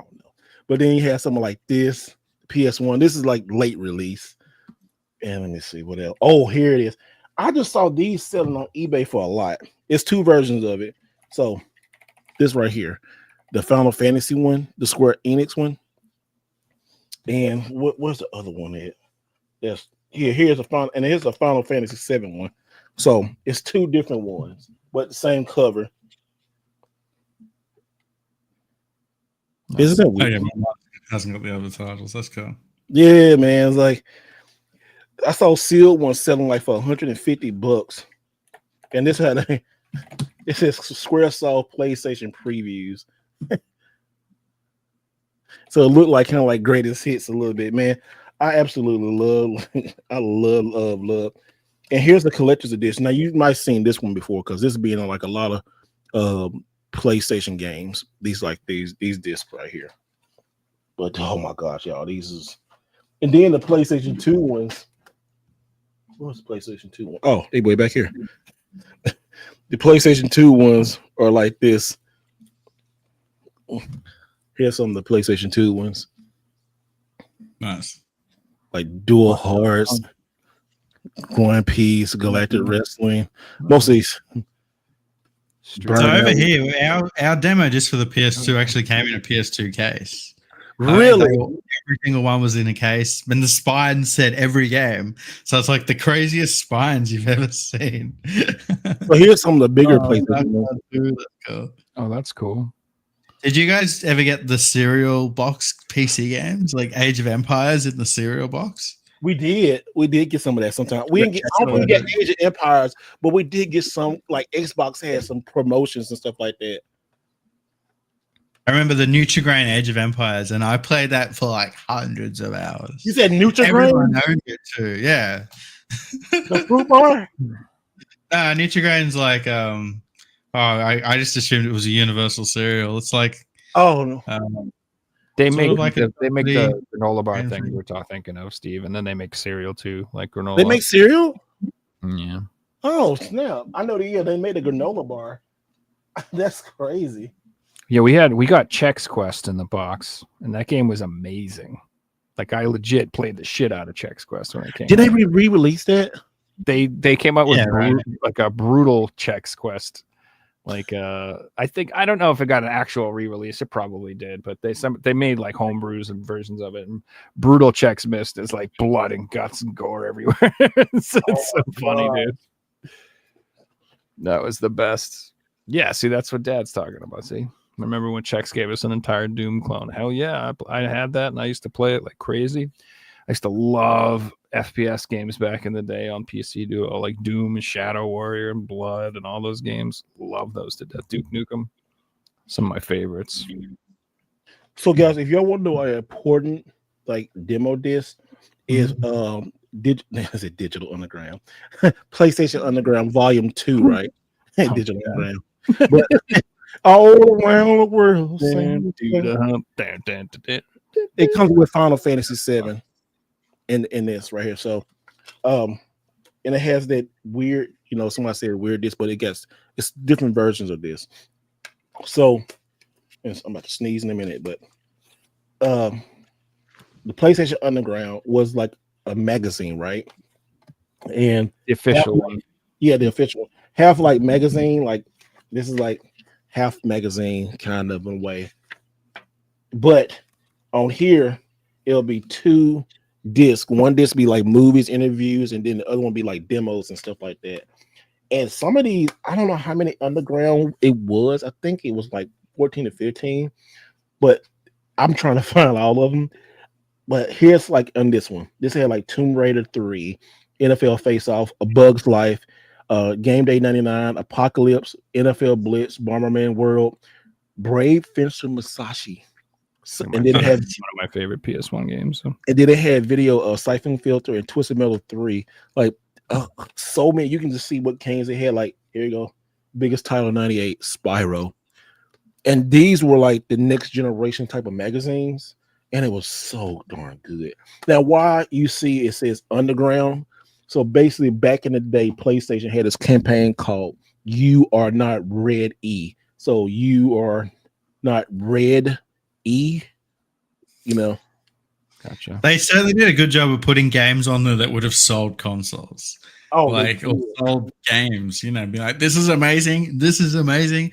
This is also amazing.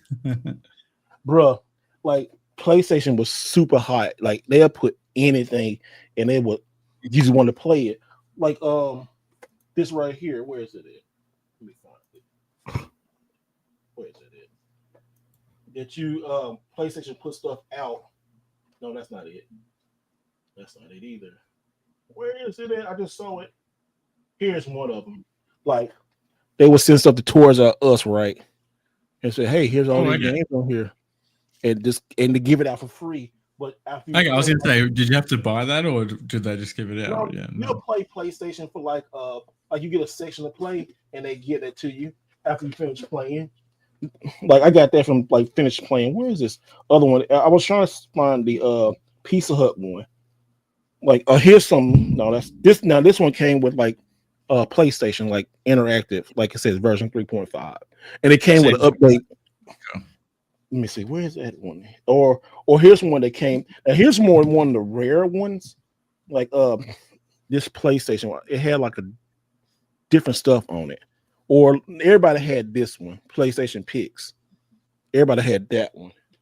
But where is this game at? I think here it is. I put it way in the back. Like you go to Pizza after you get a Pizza Hut, or I'm gonna Pizza Hut. If you order a pizza at Pizza Hut, then they give you this one. Yeah, but look what games are on there. Like they're all Metal Gear Medieval. Yeah, some good shit. Yeah. Like look at the games like Metal Gear Solid, Crash Bandicoot, Metal Gear Solid, Gran Turismo. Yeah, on the back. Pizza Hut was a cultural phenomenon in the 90s. What the heck happened? Look at that. Pizza Hut was the best. They get the book club. They gave out demo discs. They had good pizza. Night Dead Game Room. They had buffet pizza. They were the best. So good. I miss Pizza Hut. They were the first one to do the stuffed crust, I think, right? And then yeah, they were. We would like not eat all day and then just like eat until we're sick. Let me see. Some PlayStation demo discs had games that never released, and those are like worth. Those are super cool, yeah. But I don't know which one is because I got so many demo discs. And they just half the demo. I got some more in storage. I love demo discs. Anytime I see a demo disc, I just pick it up because people nowadays don't. Oh, this is a demo disc. Man, demo disc got some history. They're fun.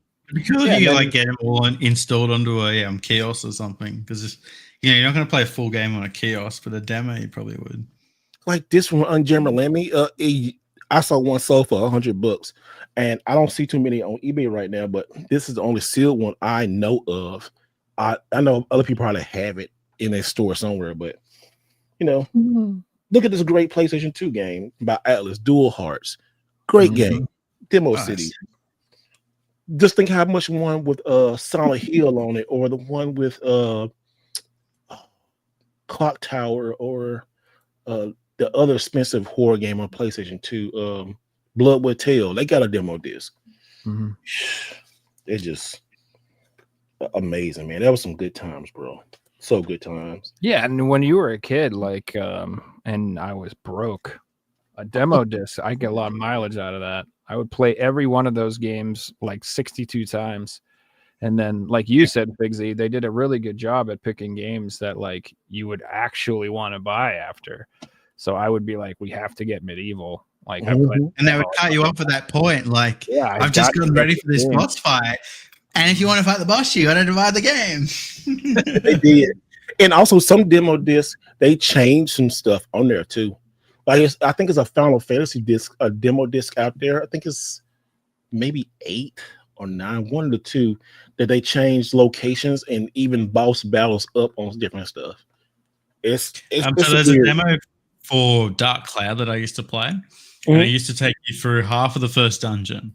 But the interesting part about Dark Cloud is it uses procedural generated dungeons. So every time you played this demo disc, it was different.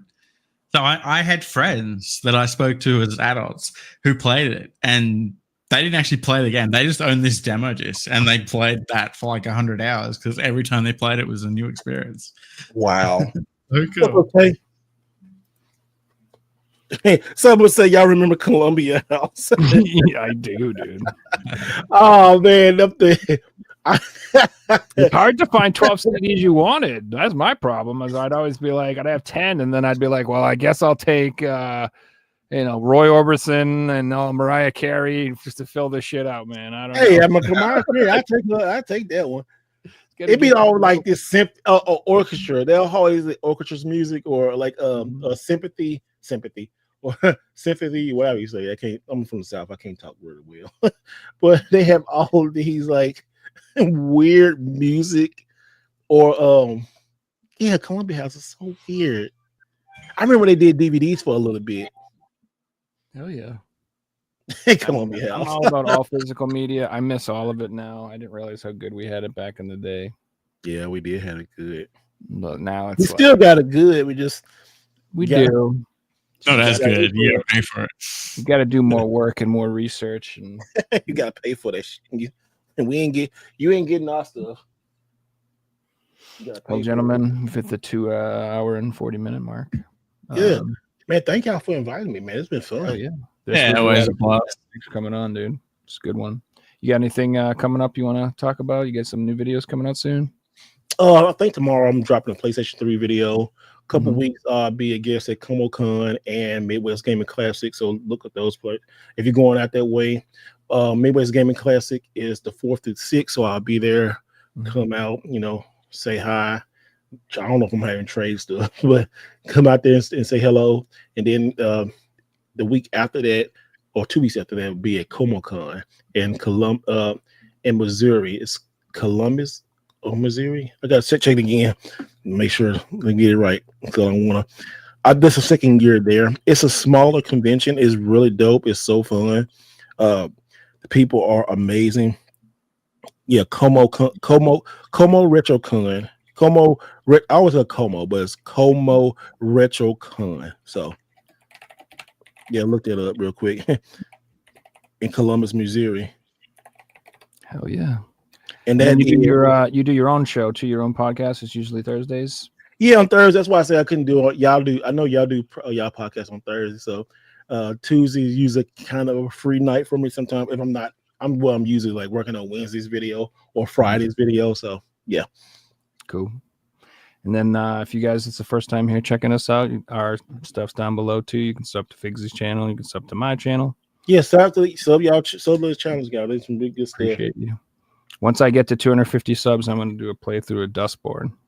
You just want to play it anyway. He will. He can't wait, guys. He's like, come on, sub. I really want to play this.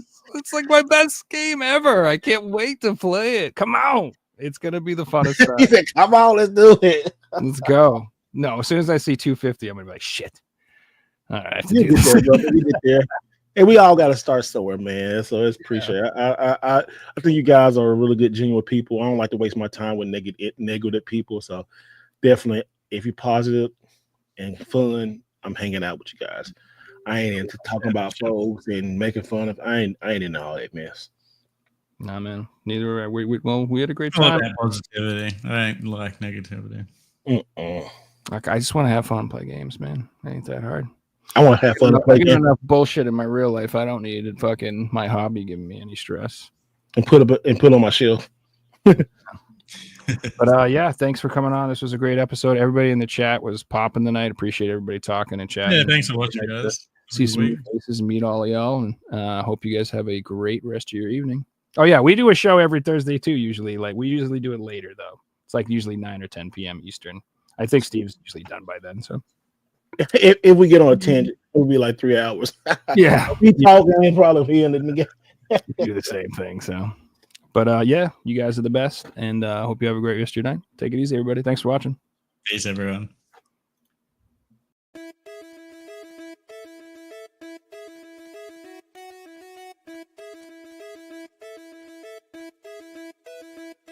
You found the coolest place to be, the PlayStation collecting season. Come on, won't you stay with me?